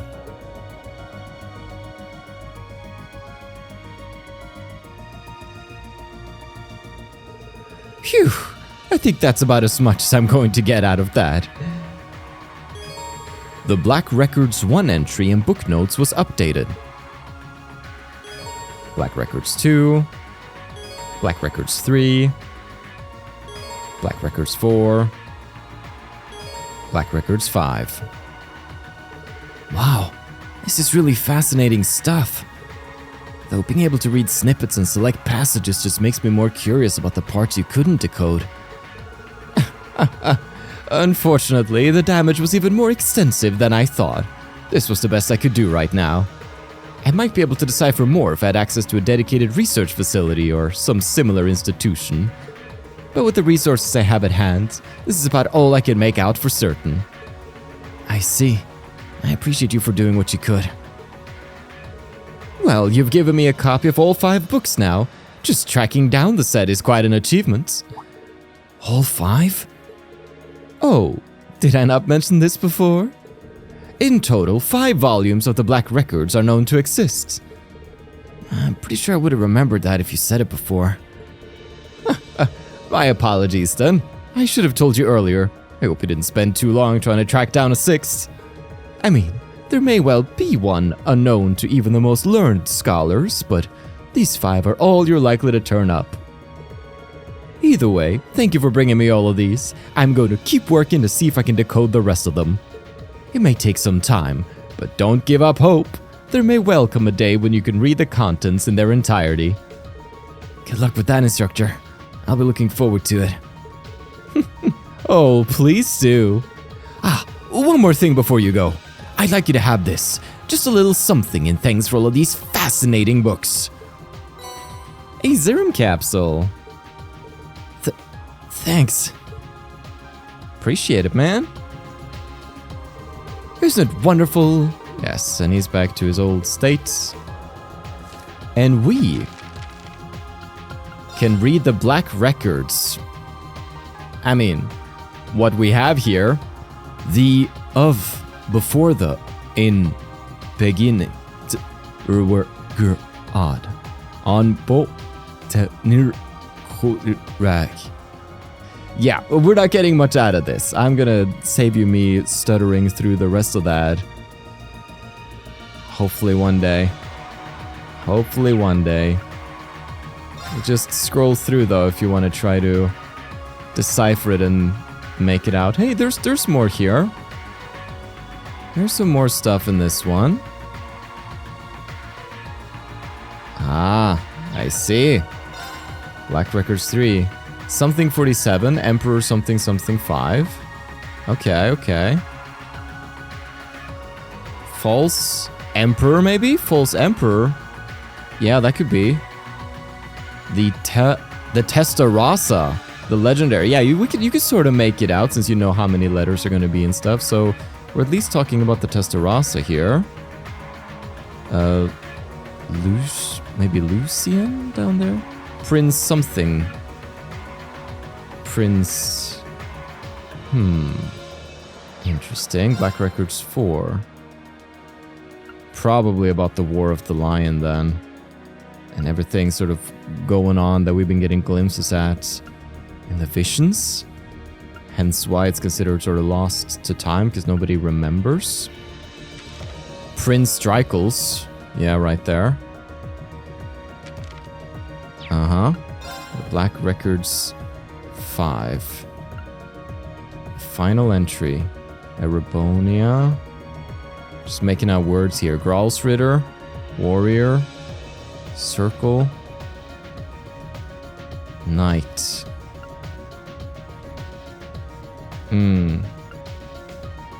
Vanished. Okay. Excellent, thanks, Thomas. You could have just made that all up and I'd be none the wiser. So I'm gearing up the team. I'm sort of deciding on the final team that I'm just going to be sticking with for the rest of this adventure. But once that's done, we have to go to Ymir for a hidden dungeon and a hidden super secret sneaky NG plus boss. Okay, everybody, we're about ready to head out. It is the 31st of December, it's the finale, and the secret dungeon should be open to us. And I suppose we're also gonna get a glimpse of Beryl, but we have stranger fish to fry. As we're back here in the valley, now one thing I'm curious about before we go on and take this very difficult challenge on, we did get something that could help us. We have some shining Pom Bait, which is gonna spawn a shining Pom. Wherever could he have appeared? Ah, very cute. I see him up there. Now you best run. You know what's good for you. Now question is, I'll approach that in a second. For now though, mister. It's so shiny. I wonder if it's edible. Let's find out. Oh, that one looks tough. This'll be fun. Let's move. So we're spawning it here in a low-level zone to hopefully have them be a bit easier to take care of. How about a second form? Gale. Second form. Gale! Oh, they are quite strong. Leave this to me. All right, Laura. Do we have to go and kick some serious butt here? Come here. Saya! We do. Now's our chance. Got you. Okay, well, the most reliable way to beat them then is definitely gonna be one of these. You're finished. Let's go, Shadow Brigade feet. Oh, the copies don't have sunglasses. That's interesting. So you can tell who the prime is. There they go. Hostiles neutralized. Guess we're safe. Which should give us just enough XP for one level with the gang. Great. And a Zerum powder. Not bad. Look at me go! Just to help out. Done. I've got it! We sure do. I feel stronger than ever. That's very fun. So I suppose we could pop a couple more and just sort of see where our craziness takes us, but I've kind of decided against it. Let's have that rather be a last measure. Let's try taking on the dungeon sort of as we are. However, it appears I cannot seem to open it. Something must be afoot. Head to Ymir. Alright, so we do have to go and talk to the parents down below for the event apparently before that. Which is why I thought in the previous playthrough that's, we can't have an event at the manor. But we can, and we will. So my dad is gonna hold out on me with this important information. Rean, are you all right? Oh, no, I'm fine. I think we've stayed here long enough. We should probably get moving. Huh? I feel a strange chill coming from somewhere. Is it coming from the valley? Might be good to look into it if we have the time. The path to Glacia Shrine is now open. The entrance to it is accessible from partway along Ymir Valley 1. Okay, where we're going to be taking on quite a difficult boss within, but it is worth an achievement, and that means it's worth doing. Okay, I figure it's time to introduce the party though that will be going into this. We still have Rean looking as strong as she has ever been. Laura is also looking strong, rocking Braveheart and the Passionate Rouge just for maximum strength and crit and a couple of preventions, but I decided that Grey Locket should rather be a Elliot thing. Also has the 9 lives puppet plus the Angel Master Quartz, so he's just going to be hella survivable and bring us back up when we need it.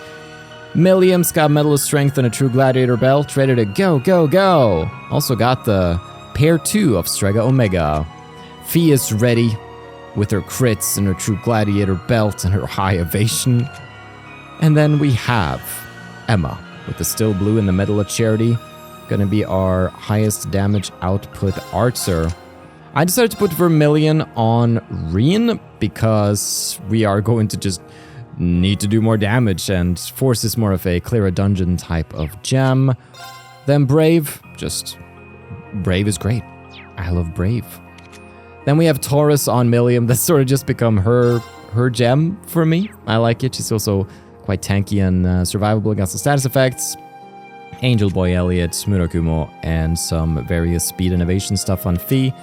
And then Emma right here with the sickest arts you've ever seen. Alright. Yeah! My power can't be contained!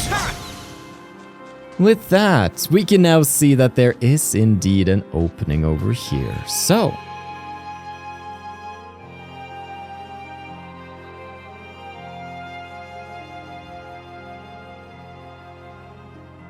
Glacia Shrine. Look at that. Huh, that looks kind of familiar. A spirit shrine? Who'd have thought there was another one so close to our old base town? It must have appeared here very recently. I wonder what caused it to appear so much later than all of the others, though. Perhaps it may contain some kind of trial for us to overcome.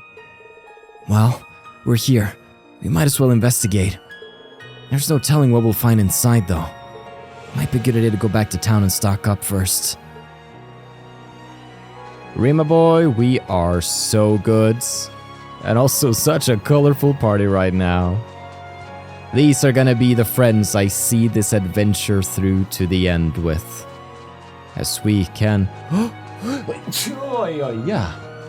Oh, my nose. It's all itchy in anticipation of the great accessory, the ice crown that we can get at the end of this. Oh, looking forward to that. It's actually insane, so I want to get my hands on it, but first, the Glacia Shrine depths. There he is. There he is. I think we're ready. I think we're ready to go. Everybody looking as strong as they ever have. Yeah, let's do this.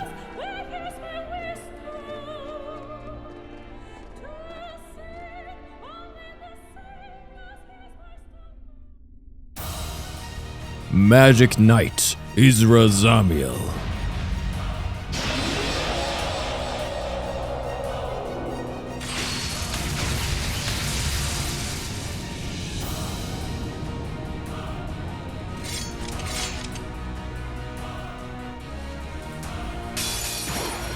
Enemy sighted. Let's take him Oh, out. he starts on a 0 arts turn?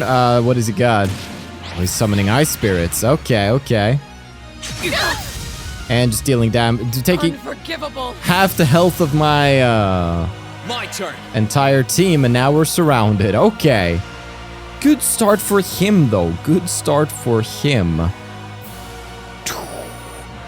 What do we do? Silly question. We strike! My blade will cleave ignorance and light the way.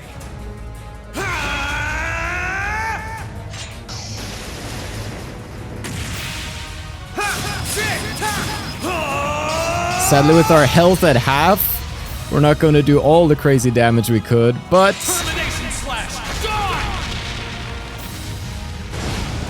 Ooh, still. Leave this to me. 120,000. I will take that for sure. Show us what you got. Witness the fruits of my training. Isra-Zamiel should be like on level 150 and it's like 660 something thousand health. Radiant Lion. So it's gonna take a bit of getting through. That's a good crit again though. You love to see it. So I'm gonna need a bit of healing after this. Alright, blast him from outer space. With Tio at your side, I find this so fitting. If anybody would be there to sort of guide her with the technical orbital stuff, it'd be Tio.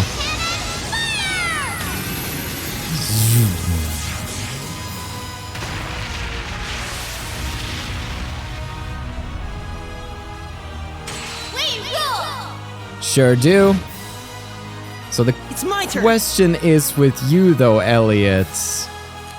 Do we pop it? Because I think maybe we do. I think we do for the HP recovery.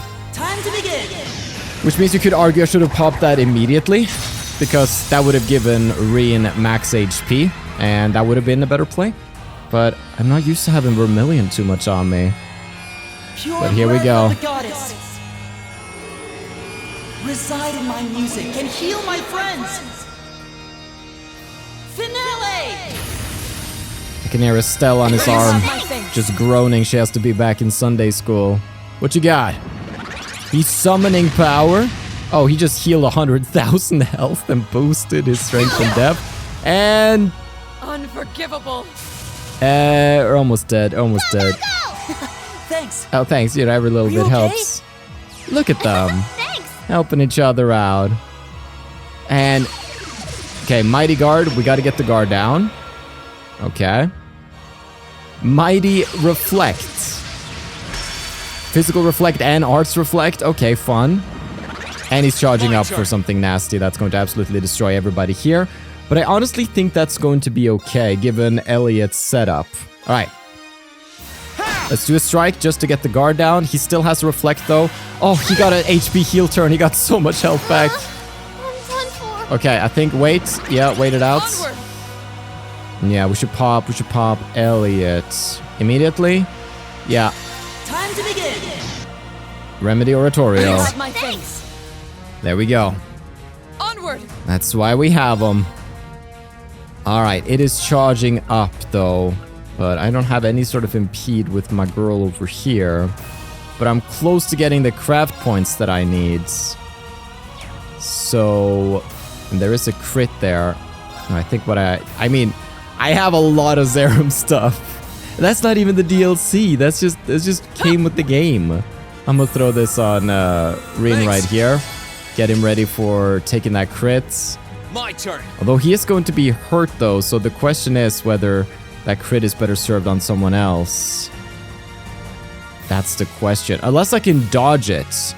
I might be able to dodge it. I still think waiting for the crit is going to be worth. Besides, I have to spend the normal turn to take care of his reflects. There we go. Okay, what you got? Oh! I wasn't strong enough. I survived! I survived! But Vermillion is rendered useless. Oh... If I knew he was going to do this much damage, then Vermillion... I mean, Vermillion right after a Zerm capsule, insane. But with how... I'm going to be basically doing standard damage here. But it's a crit. It's a crit. It's still going to be good. It's still going to be good. It's going to be worthwhile. 55,000. That could have been so much more. Could have been 100k. And he's just mighty guarding again. Oh, okay. Here I go. I have to just do a regular strike here.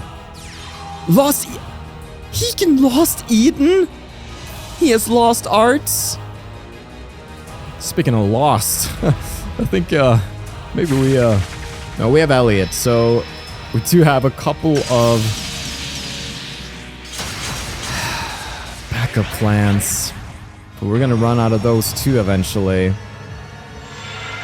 Fact is, he has a lot of turns too. I think, yeah, I need more turns. I need like a Grail Burst would actually really help here. I think a Grail Burst, yeah. So is this gonna be Elliot's? Yeah. I'm back. Time to begin. And there we go. That's why Elliot is the absolute king. Don't do it. Don't do it again. Don't. Ice Spirits, okay, but and then you're gonna. Yeah, you don't Grail Burst. You don't... He heard me. He was like, oh, Grail Burst. Yeah, it's a good idea. Yeah, I just popped 2 of my 2 angel charges are down. And now he gets to go crazy. Yeah, I need more turns on him. I need more turns so he can't heal, so he can't reflect, because I have to spend my turns dealing with that before I can just go balls to the wall with my stuff, you know? And a Mighty Guard, and then all of his friends are gonna come out to play. Question is if they're going to be supportive characters or aggressive ones. Maybe a bit of both, it looks like. Oh. Roll charging. Oh yeah, this looks... I think I'm dead. Okay, healing. Healing. And Abyss Sabers. Tear all, but some of that, there's clearly some line attacks here. Oh, not Crystal Flood, please. Yeah, I wasn't strong enough. It's good night. Although Elliot's still gonna come up again. But it's just a 9 lives puppets. And be strong, my boy. Oh, Shoot. Shoot is the operative word here. I have to Zerum Capsule on myself. It's the only way we get through this. He has all of his stuff up again. I'm going to quickly Time to begin. get them back up. You have my thanks. And then they get all of their turns again. Absolute edge. And they're... Oh, Sorry, everyone. it's over. I'm gonna zoom ahead a little bit here. As they are just Strong enough. cleaning up here. Man. What a battle, mister. Well fought. I'm sorry, everyone.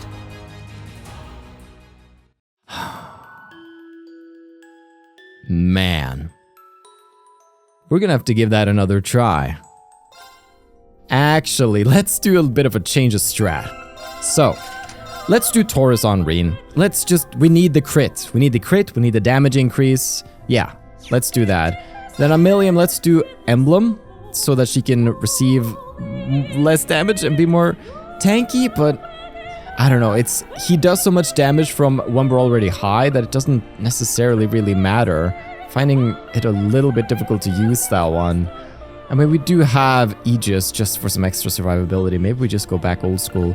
But I need the damage output. No, she needs to be more of a sticky body on the board, I think, rather than damage. Alright. Let's just give it a shot. Let's go, Magic Knight. Let's see. Summon Ice Sprites. Slamming the party. Okay. Then we are quickly going to pop a Strength Elixir. Yeah. And then we gotta go for a crit. A crit here is huge. Because it's 200 CP. Taurus. Max strength. Okay. 200,000 damage or so. We love to see it.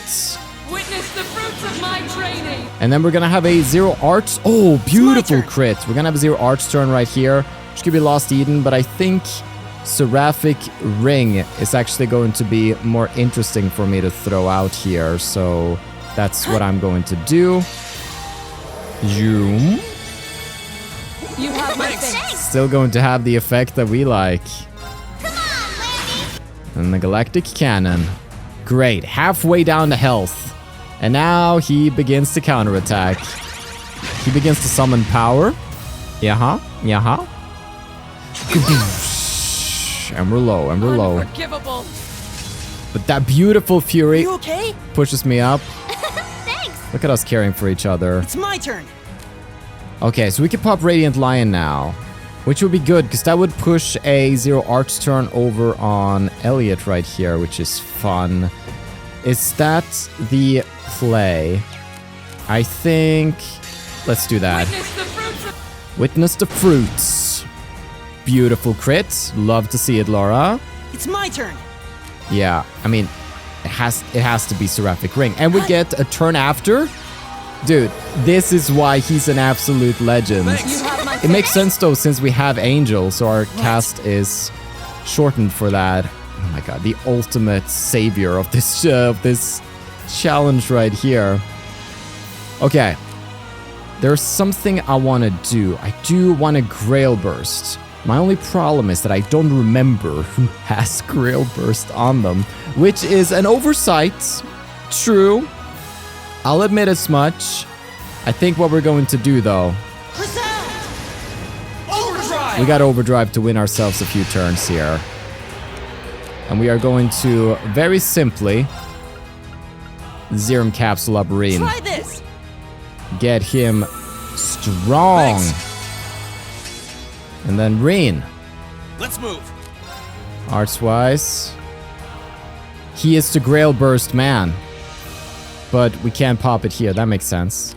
That makes sense. Spirit Unification, we could also speed up a little. Maybe that is worth doing. Yeah, I am going to speed up in this outfit. Absolutely insane. Okay. Here we go. And then we hit him as hard as we can and we hope for a crit. It's 100,000, not a crit. Can you imagine the crit though? Okay. Still here with Elliot. We can pop out something. What is it that we want to pop out? That's the question. Seraphic Ring is still active on everybody, so we're looking good in that regard. We could pop out, I suppose, something big that can hurt the guy. Sort of no apparent weaknesses, really. But every little bit is going to help. Do we just... Yeah. Let's do... Strength and ADS down. Let's do Altair Cannon. Let's bring down the rays from above. 36,000. Humble. Really should have spent his turn just putting another Serum Capsule into Rean's mouth. Would have been better.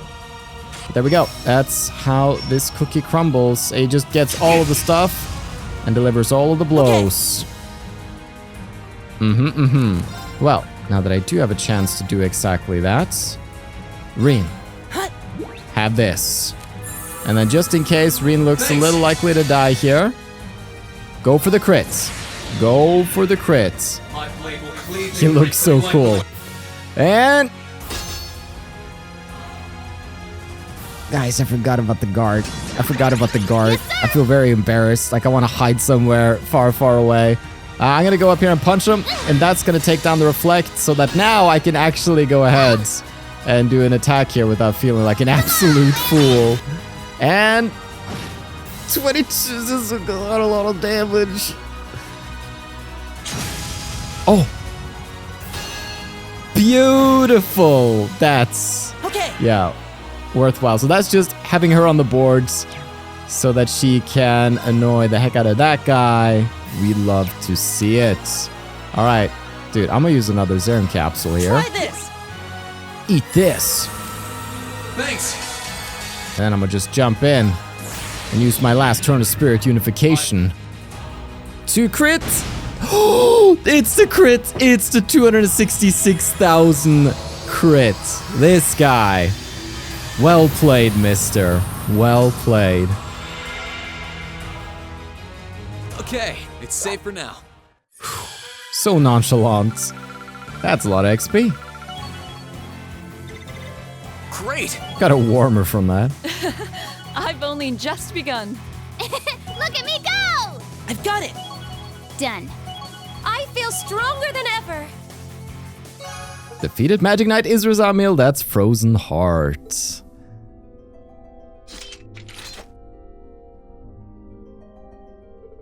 Phew, that should do it. That thing was unlike anything we've ever fought before. It was far beyond the level of any of the Magic Knights we've fought thus far.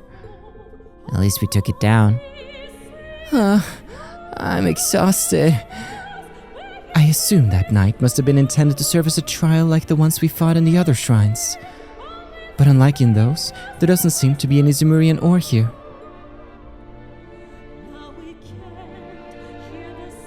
Maybe this shrine was never intended to appear to begin with. It simply emerged as a result of the balance lost in Erebonia, doomed at the start to serve as a trial with no purpose. Well, it's over now. Ah, yeah. Good job, guys. Well, at least we don't have to worry about things here anymore. We should go and get some rest and then get going.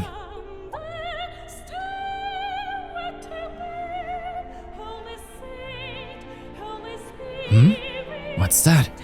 We should probably go take a closer look. Oh, you bet I will take a look. Obtain the ice crown. You guys want to see this? You guys want to see it? I know you want to see it. What would I even swap out though? I'm not sure. Who should really get it? Take a look. CP plus 10 every turn, crit plus 50%. Yeah, I'm swapping out the Grand Cordon. It has to be done. Beautiful. Beautiful Lionheart Ice Crown. Which means the Braveheart could become the Grand Cordon. And would we want the Braveheart on somebody else then? Okay, I think for now. For now. Holy smokes, that's a lot of power. I think I will put Force back on him though, as we got more to go. That's going to be all that we really need to do for the finale, but I'll see you for the Testarossa fight to see if that can prove an adequate challenge worth the screen time in this already quite long episode. And as we leave here, I kind of want to do, I'm gonna run and pop the rest of the Shining Poms. Let's see what crazy level we can get to. Okay, so here's what the strategy is. Orbment-wise, I've equipped them with a lot of these old Master Quartz that I haven't really been able to level up all the way, just because I'm kind of curious about their max effects. And with Rean being the way he is, thanks to Force being at max level, I get a lot of CP per enemy killed, obviously. And there's enough Poms here that I always get enough for a new Termination/Dawn after the fact. And it's also enough to kill them all, so it's a very quick, procedure that also gives a lot of experience to those Master Quartz. So we can take a look at what they are once this is all done. And so we come to the last of the Shining Pom Baits. Boom! There we go. Rebellion reached level 5. Cool. We'll take a look at all of those now. So level 174 on Rean, and the rest also just looking hella fine level-wise. Let's take a look at some Master Quartz. So from the top, Iron decreases damage up to 50%, begin battle with 5 turns of 20% HP recovery and physical immunity when HP is low. Honestly, pretty cool for a tank. Megalith though, so obtain XP multiplier, enemies less likely to notice you, and HP, EP, and CP regenerate on field. Pretty fun. Aegis is delay after Earth Arts, and then what else did we get here? We also got Thor, which gives more evasion as well as just increasing the percentages. For Raven, it's just more turns, more delay, and critical damage chance. For Katse, it is a 90% chance to absorb magic attacks and reduce delay after time arts. Cypher is that stat downs last longer and 90% chance. And then we have, let's see, Emblem is not a new one. Genesis though, this. So, attacks crafts deal critical damage, activates more as HP decreases. Love to see it. Also, 100% chance of feint. 100%! That's insane. Then what else did we get? We got Juggler here with some accuracy and 50% chance of Nightmare. Pandora, which is arts affect a wider area. And Rebellion. Attacks crafts cause delay and 2 turns of stealth. So that's pretty fun, just seeing some of those max level effects.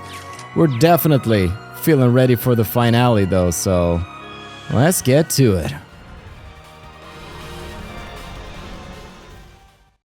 Alright, so the time has come for the finale atop the Vermillion throne. But I think we're gonna be okay. given the amount of CP regen that we have on Rean and his just absolutely insane output power, it's gonna be hard to beat us. Let's move. Alright, you two. You ready? Here goes. Overdrive. An overdrive right here. We're gonna go into our spirit unification form, and then I'm sorry. I'm going to slash you. Boosh! That's a good chunk of damage. My, I'm impressed. You should be. Witness the fruits of my training. Even Bunny Laura has come so far. And now, Now I'm having fun. Here we go. I'm glad. And then I'ma have myself one of these. Okay. And do one more. Boosh. Not How bad. foolish of me. Mm-hmm. Good going, Rean. We'll cut our own path. We sure do. Hey, I've got it! level 170 on I feel Elliot. stronger than ever. 174 on Emma. Yeah. So we'll see what the Vermillion Apocalypse has to offer. I mean, taking down the Magic Knight in Glacia Shrine helped a lot. This battle too shouldn't be too bad, considering our high level. And also just our amazing techniques. I'll fight my way through Crow. You got me. Sure did, Crow. And then, it's time for the emergence of the Vermillion Apocalypse. After some heartfelt moments here.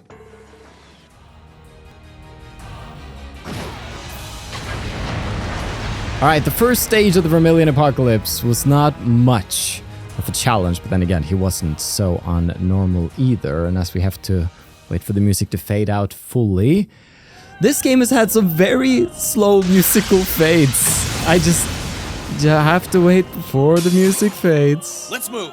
But there we go. On my critical. Not that you know what? Laura needs a critical. Witness the fruits of my training. I have like 80% passive crit chance with Rean, so no way I'm not gonna crit, you know? It's my turn! It is. Our golden boy. Arcus X- Seraphic ring out for that HP recovery. Ta-da.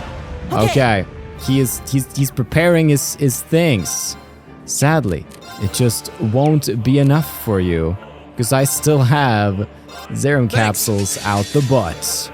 A new game plus nightmare? Anything goes. Okay. I don't think I can stop this. He is going to be really coming for us here. Rean, Thanks. unleash all you got. And then prepare for... Oh! You didn't even get to Deuce attack. Oh, man. Yeah, I'd be pretty pissed too. One last bout in our night. Alright. We know how this story goes though. We've been down this road before. So I think we'll just see what comes next. Let's go.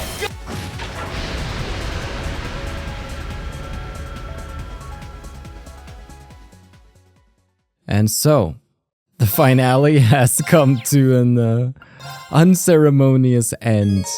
During your second playthrough of this portion, you can raise Lloyd and Rishia's levels by 15. As a result, enemies can be swiftly defeated by field attacks. It's also possible to view only the chapter's key events and skip both the dungeon and the boss at the end.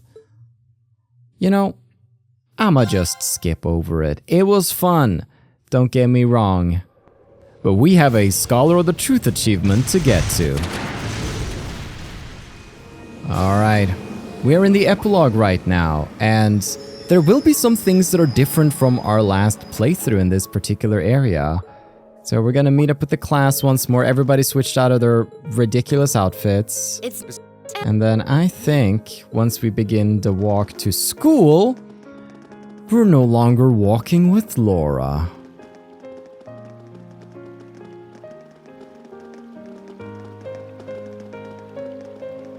Oh, and I know I said it before, but it's wonderful to have you back. Thanks. I'm happy to be back, Alisa. Cute. And we're off to school. And so we go through a lot of classes today and sort of reflect on everything that has happened.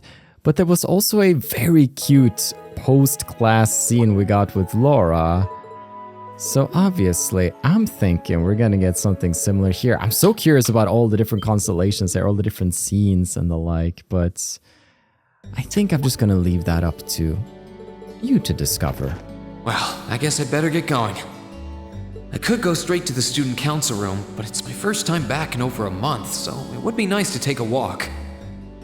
Maybe I should go and see how Valamar's doing too. Rean?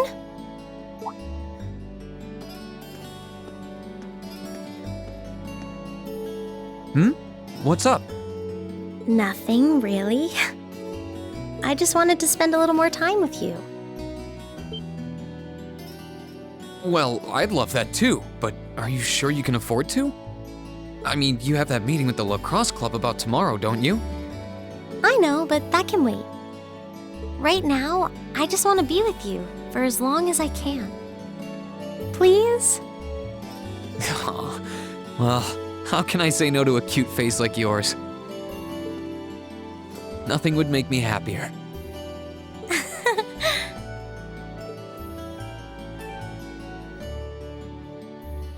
So cute. Okay, I can't help but shipping it a little bit. It wasn't for long, but the two of them were happy simply passing the time together. When the time came to part ways, they said their goodbyes just outside the classroom. Classes are over, and we have something very important to be doing today if we go ahead and go to the faculty lounge. After all that we have helped Instructor Thomas with regarding the Black Records. Why, hello, Rean! How goes your studying? I'd be more than happy to help if you're having any sort of trouble.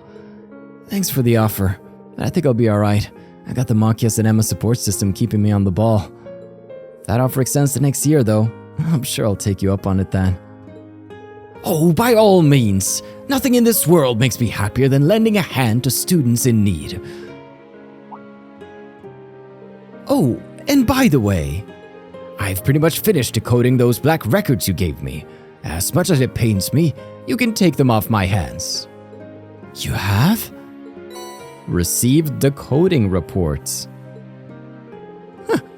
There's some fascinating stuff in there, if I do say so myself. Be sure to look them over if you have the time. Right. But can you believe the academic year is so close to its end? I'd just love to see it off with a big old party, wouldn't you? I think you're onto something. I'm pretty curious about this report you just gave me. I'll have to look it over when I get back to the dorm. And that's exactly what we have to do. Best read during the evening. Alright, I'll continue with the story and I'll see you tonight. Now that night has fallen, can I? I can.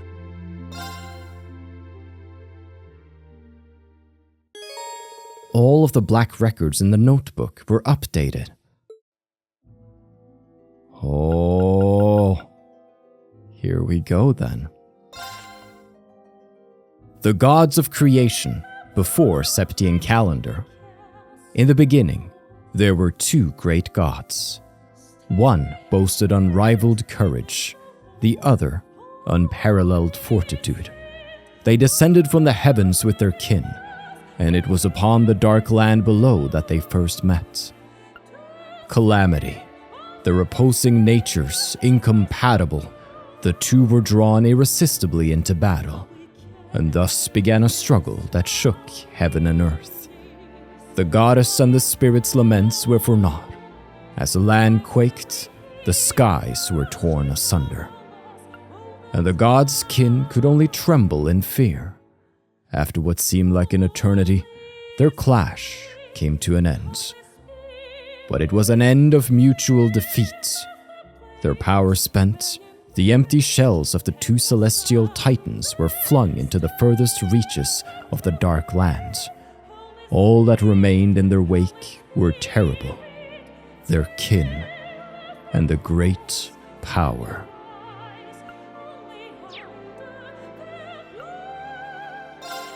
The Dark Dragon, year 371 Septian calendar. 200 years after Heimdall was first founded, Rean rose on monstrous wings from the depths of the earth. Its name was Zoro-Agruga, the Dark Dragon, a malevolent creature of terrible power. It spread a miasma throughout the capital that turned Heimdall into a city of the dead. But the horrors did not end there. The evil dragon desecrated the corpses of the fallen, taking control of their bodies and using them to attack those who remained alive, further increasing the legions of the dead. The emperor at the time, Astorius II, was forced to flee the city with what remained of his household and citizens. Together, they retreated south and established a new capital in the land of Saint Arc. Through 100 years and 6 more emperors, the bane of Heimdall went unchallenged. It was the 7th, Hector I, who resolved to recapture the city. Time had proven an ally to the beast, however, and the dragon's influence had spread over the surrounding area like a plague. Undaunted, Hector I led an army of brave knights into the necropolis in an attempt to free it. But though their hearts were steadfast, their arrival was met by legions of powerful fiends, and their efforts seemed doomed to end in failure. It was then that Hector I had a fateful encounter with none other than the great Vermillion knight, Testarossa.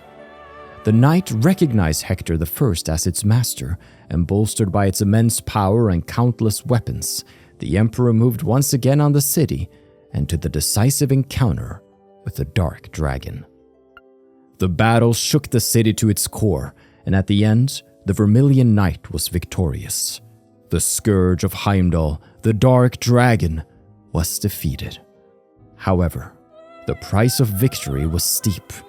The corrupted blood that flowed from the dragon claimed Hector's life and defiled even the knight itself, placing a curse upon it. The noble Testarossa became the Crimson Calamity, a demon with 1,000 weapons that only reacts to the blood of the Arnor family, a destructive force on par with the Dark Dragon that, should control of it ever be lost, would threaten the world and all who live in it. It was sealed deep underground, never intended to again see the light of day. Meanwhile, a new city rose from the ashes of the old, and people once again began to gather in Heimdall.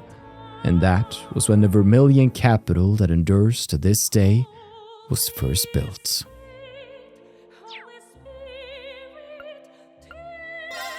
The War of the Lions begins, year 947.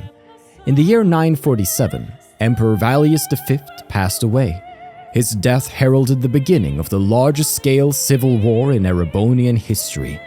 Valius V was a ruler with a somewhat debaucherous reputation and is said to have had countless wives and concubines. To further complicate the matter of succession, many of those wives came from prestigious noble families, all of whom began competing for power and wanted their offspring to take the throne. Within days of Valius V's death, Crown Prince Manfred, the son of his first wife, was assassinated by an unknown party. Following the death of the Crown Prince, the fourth prince and son of the first of Emperor Valius' secondary wives, Prince Orthros, seized the capital by force. Once in control, he declared himself the new emperor and began purging all those who dared to oppose him. The coup set off a succession of counterclaims, and 3 other princes also named themselves to be the new emperor. Backed by the powerful noble families of their mothers, the competing princes ignited a bloody 5-year-long civil war, and thus the War of the Lions began. At first, the princesses' armies were largely equal in terms of strength. It wasn't until Orthros, who would later come to be known as the False Emperor, revived the being that had long been sealed under the city, that the balance of power shifted. The Testarossa, the legendary Vermillion knight now tainted by the blood of Zoro-Agruga, saw the light of day once more. With its unmatched strength under his control, Orthros decimated his greatest competition in one fell swoop. and the 5th prince, Gunnar, was defeated. It seemed inevitable that the armies of the other princes would share the same fate, but it was at this pivotal point that the war took yet another surprising and sudden turn. This unexpected development came in the form of another great knight, the Palatinate Knight. The famed champion was acquired by Prince Lucius, the 6th and youngest of the feuding brothers, and with its power he was able to defeat the army of the brilliant strategist and 2nd Prince Albert. Victorious and backed by the knight's power, Prince Lucius was poised to challenge Orthros. Prince Gunnar and Albert's armies, however, were not completely wiped out, and decided to join forces with one another in order to oppose the other princes. It was thus that the war became one fought by 3 separate groups: Prince Orthros with the Vermillion Knight, Prince Lucius with the Palatinate Knight, and Princes Gunnar and Albert, who had no knight but compensated with their sheer numbers. The War of the Lions had been raging for 2 years now, and the chaos only worsened by the day. Erebonia seemed fated to fall into ruin and darkness, fitting, perhaps, for a nation that takes its name from Erebos. Drycles takes up arms, year 949. A young man lays on a grassy plain, enjoying a nap in the peaceful setting. Before long, however, his rest was interrupted by the arrival of a second young man on horseback. The youth wore the trappings of a knight, and his expression was deathly serious.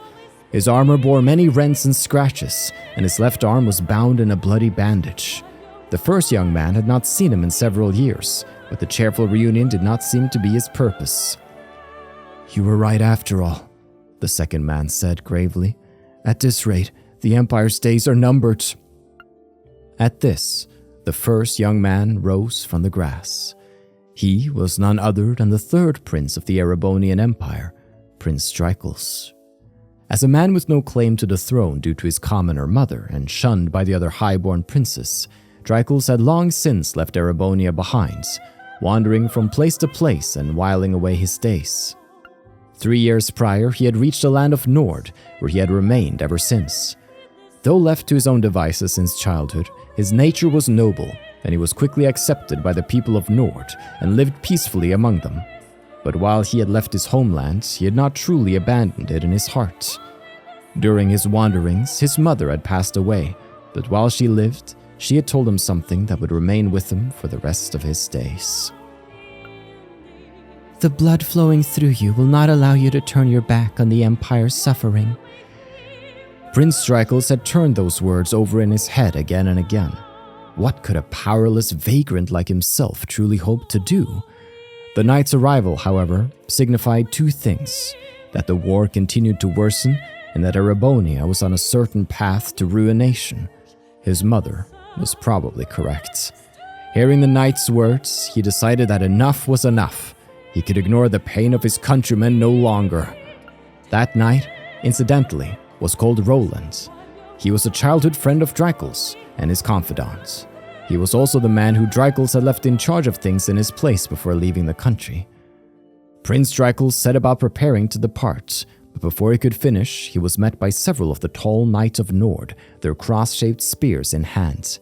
They too were close friends of Drycles, and they volunteered to accompany him and Roland, fearing that the 2 men alone would not stand a chance. The next morning, the prince departed the village, a mere 17 men under his command. They bade farewell to the people of the settlement, and its elder wished them well. "May the winds and the goddess be with you," he blessed them. "Fortune favor you all."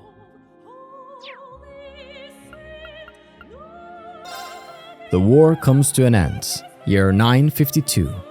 Prince Drycles' opponents were the armies of 4th Prince Orthros and his Vermillion Knight, 6th Prince Lucius with his Palatinate Knight, and the combined forces of the remaining princes, Gunnar and Albert, who had a legion of magical golems under their control. Yet it was he, the illegitimate son of a commoner and latecomer to the war, who emerged triumphant. His victory did not come without losses, however. During his return to Erebonia, Roland fell in battle. Not long after that, however, he met a woman who would change his destiny forever. That woman was none other than the daughter of Count Sandlot, who hailed from the lakeside town of Legram. Her charismatic personality and peerless skills with the lance earned her the leadership of a band of knights known as the Eisenritter and the moniker Lance Maiden. Her name was Lyanne Sandlot. Prince Strykles and Lyanne Sandlot may have come from wildly different backgrounds, but their concern for the innocent victims of the war united them in purpose to bring an end to the bloodshed, and it was those shared feelings that made them join forces. The two of them, along with the warriors of Nord, the Eisenritter, and all the other peoples of the nation whose hearts they moved, liberated one town after another, and were eventually successful in persuading even Prince Lucius, owner of the Palatinate Knight, to fight for their cause. At the same time, however, the false emperor schemed to elevate the cursed Vermillion Knight to even greater power, to godhood. And thus, the Vermillion Apocalypse was created. The demonic god emerged in Heimdall alongside a monstrous castle and vanquished the approaching armies of Albert and Gunnar in a single battle. Their end was anything but conventional, however. They were simply erased from existence. Even the Palatinate Knight could not contend with such a foe and was felled. And as it decimated all who challenged the false emperor, countless crimson spirit veins spread out from the castle, stealing the very life from the capital's citizens, as well as those in the surrounding area. Defeat seemed all but inevitable for Prince Strykles, the Lance Maiden, and their followers, but they refused to give up. Following the guidance of a kindly witch, they were led to a new great knight, which slumbered on the outskirts of Heimdall. After overcoming a trial, they were able to claim the Ashen Knight and its power. With it in hand, along with their many supporters and the army of Prince Lucius, they marched on the capital for the final time, eventually making their way to the castle at its center. 3 days later, on the 4th of July, year 952, the castle vanished from existence and the city was liberated.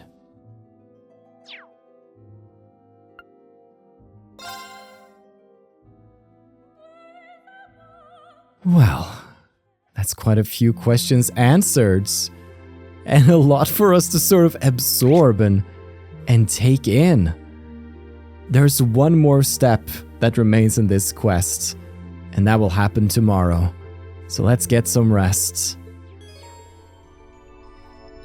Okay, the Reverie Corridor has shown itself, which means that if I head back outside and go to the rooftop, there is going to be one last hidden scene here, which is going to give me the Scholar of the Truth achievement.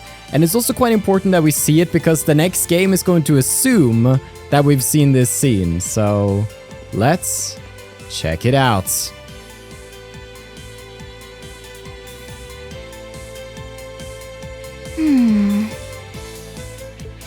My.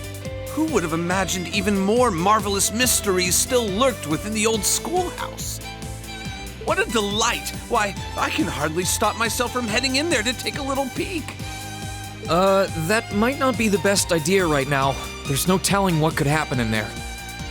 Yeah, I'm gonna suggest you take a hard pass on that. Oh, come now, I was only kidding. I wouldn't dream of rushing in to steal the thrill of discovery for myself. But, all joking aside, I take it you finished reading those deciphered passages from the black records I gave you, Rean? Huh? Deciphered? Well, sure, I looked through them, but why do you ask? And what's Rosine doing here anyway? Well... Questions, so many questions. Please, allow me to elucidate.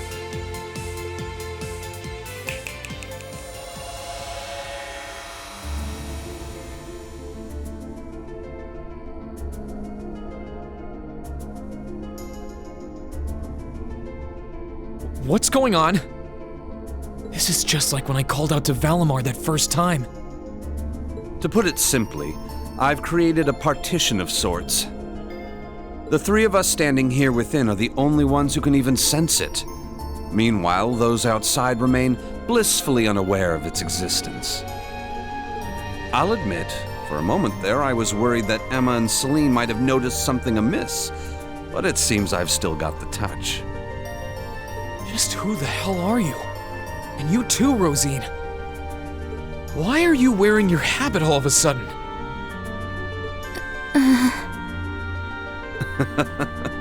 Starting off with the basics, I see. Perfectly fine by me. Who the hell am I indeed? My formal ties are to the Septian Church, as a member of the Gralsritter. Second among the Dominion, in fact. I stand at the right hand of our leader, and am known by some as the Partitioner. But you already know my real name, of course. I've never hidden that from you. I am and shall always be Thomas Lysander. I'm a squire, tasked with supporting him in the execution of his duties. You could say I'm an apprentice knight of the Gralsritter. What? Hold on. What? The Gralsritter? Do they have something to do with the Congregation for the Sacraments Scarlet was talking about? That they do, Rean. We're a secret sect of the Congregation, an unseen face. Our organization's existence isn't known to the wider world, nor should it be. Our primary purpose is to gather and seal away dangerous artifacts. But every once in a blue moon, it becomes necessary to undertake covert operations like this one.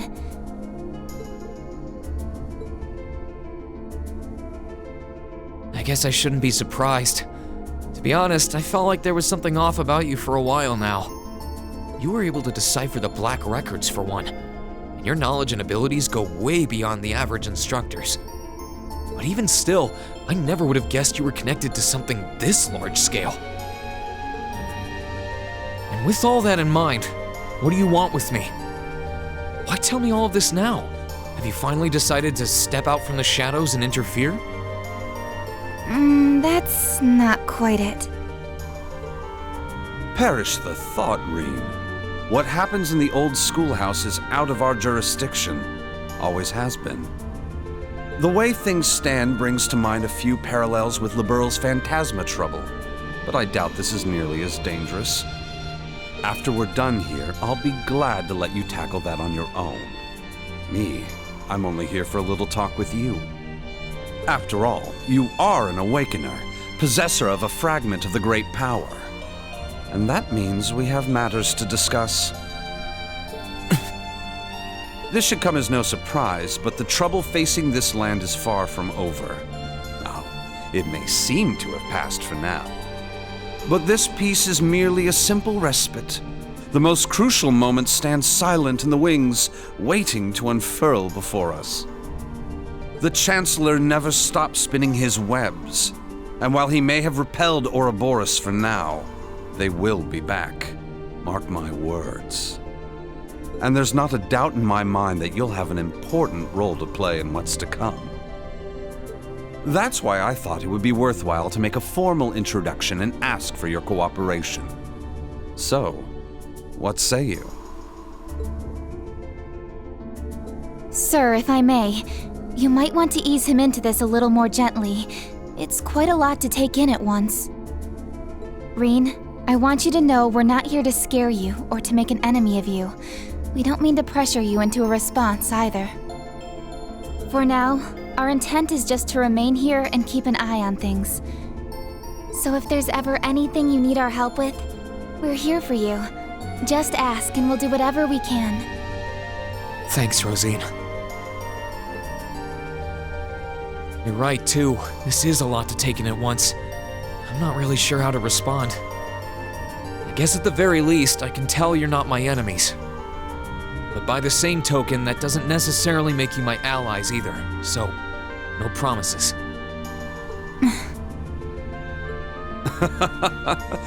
I understand completely, Rean. And for the time being, that's perfectly fine. But to return to an earlier topic, those black records you found are actually of particular interest as historical artifacts. As far as I can tell, their purpose was to record the true history of the Divine Knights. Given that recovering artifacts like those is our job, well, if you happen to find any more, do pass them along to us, would you? I'll give you transcripts of everything I can decipher, of course. Given what you've read so far, I'm sure you must be curious. I'll give it some thought.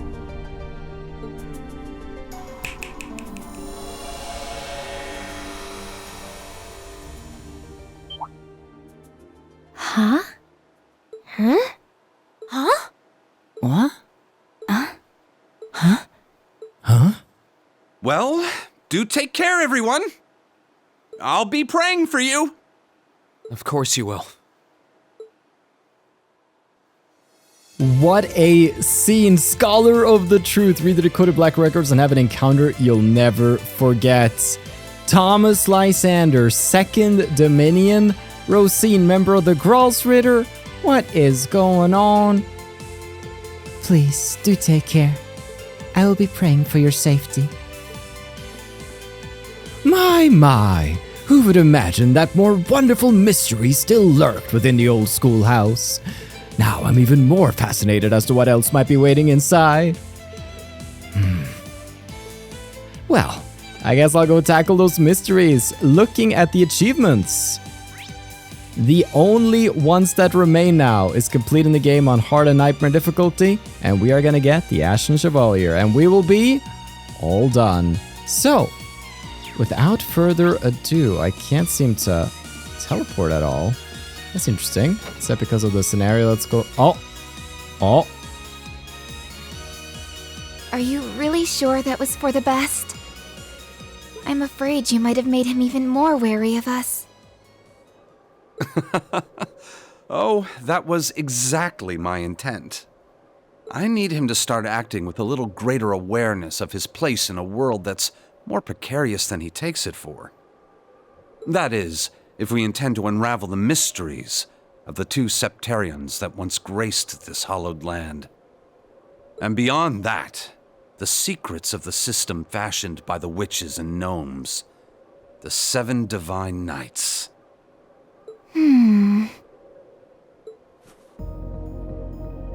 Osborne being dead set on locking down our activity certainly doesn't help matters either. The Roaring Lion should be able to take care of Western Erebonia on his own. But there's certainly no harm in working to strengthen our foothold on this side of the Empire as well. Our work will not be easy, Rosine. Be mindful of that. Yes, sir.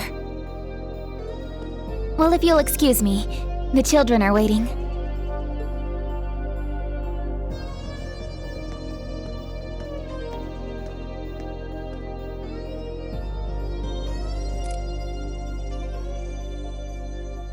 Man, characters with glasses in these games, they're always up to something. I mean, we could think of a few from previous games. I don't have to show them on screen because you already know, but I feel like basically every twist villain had glasses. Something's up. Something's up there. As a fellow glasses-wearing man, I think there's some truth to it. Let's get going now. I'm gonna clear the Reverie corridor, and not sure if the crypt is gonna give me much of an issue, but if not, I'll see you at the Boundless Cathedral. And so, the cathedral awaits. All of my best friends standing with me, decked out in the swaggiest outfits that anyone has seen, the most outrageous accessories, and at our highest power level. I know. Where are we? We're about to take on the final challenge of Trails of Cold Steel 2.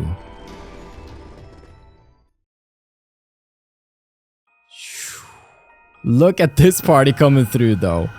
These guys show up in your realm. What do you do? And then it's just George. It's just George. He didn't get the memo. He didn't get the memo about dressing up. Here at the end of all things.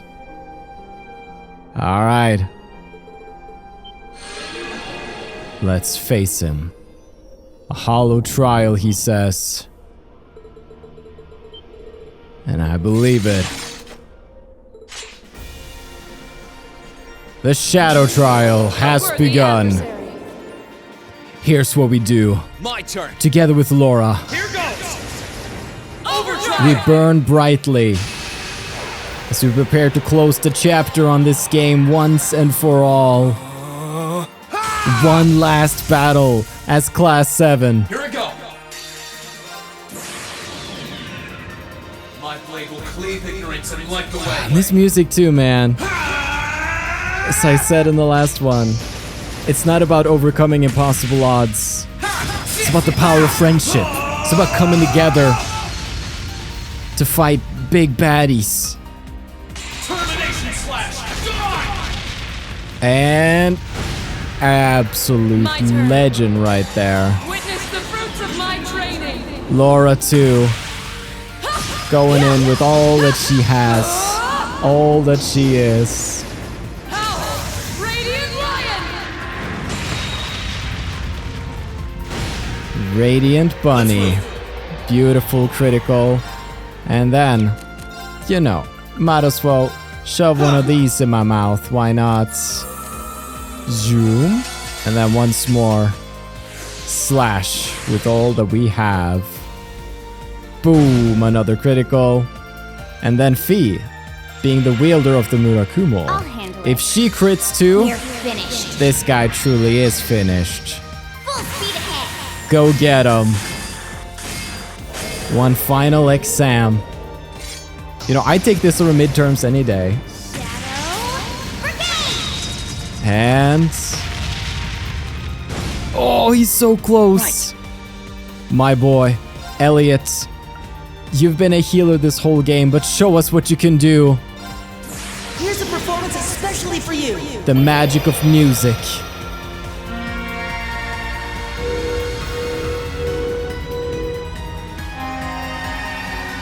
Seventh Rhapsody. You've been a wonderful audience. Go. And here comes the Einschrägwelle. Can we survive?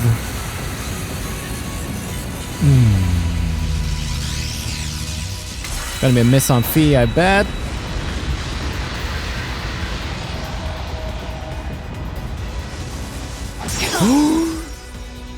Too slow. Too slow. Just shooting him back.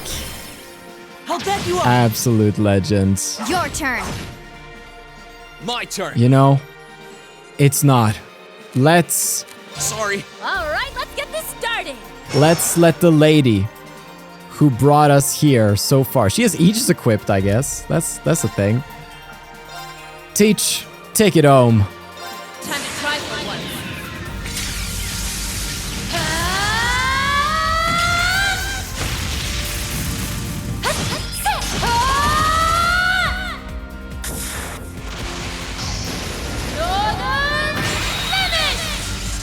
This is her Jaeger outfit, by the way. And still not enough. Still not enough. Guys, we do have to actually win this battle. My turn. Alright. Enough messing around. Rean, you know what to do. Termination slash Dawn. My blade will cleave ignorance and light the way.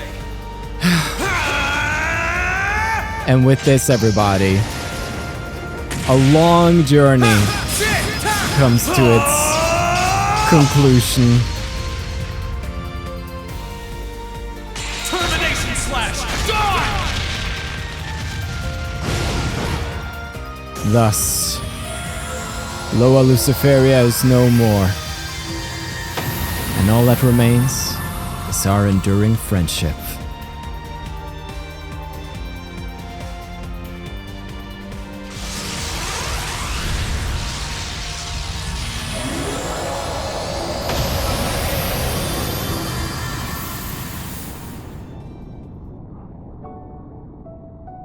And just us.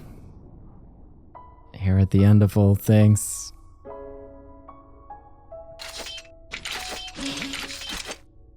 Are people really gonna cry in these outfits? I mean, I'd cry too if I was dressed like this. Cute.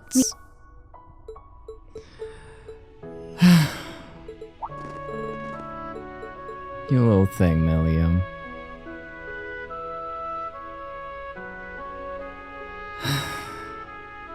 Just soaking in these last few moments. It's been a fast-paced, action-packed New Game Plus. And the soul of someone we know watching over us. But the time has come for departure, and luckily, everybody has dressed up in some proper wear. Thank you so much, Sara. Thank you, dear Class 7. And thank you so very much for watching this.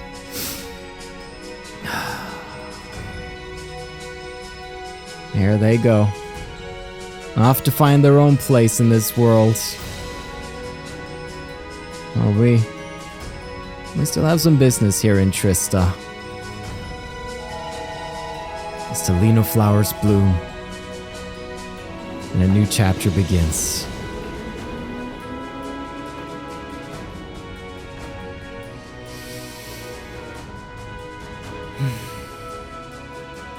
You did well, Rean. And there it is. There it is. Leading us to... Thank you for playing The Legend of Heroes Trails of Cold Steel 2. But while the game may be over, Erebonia's story is only just beginning. Conquering hero, banisher of nightmares, and the Ashen Chevalier. That is every achievement in Trails of Cold Steel 2. Let's go ahead and make a save data right here, next to the other one, so we can sort of see that it took approximately 11 hours for the Nightmare playthrough. We'll go ahead and leave off on that. Everybody!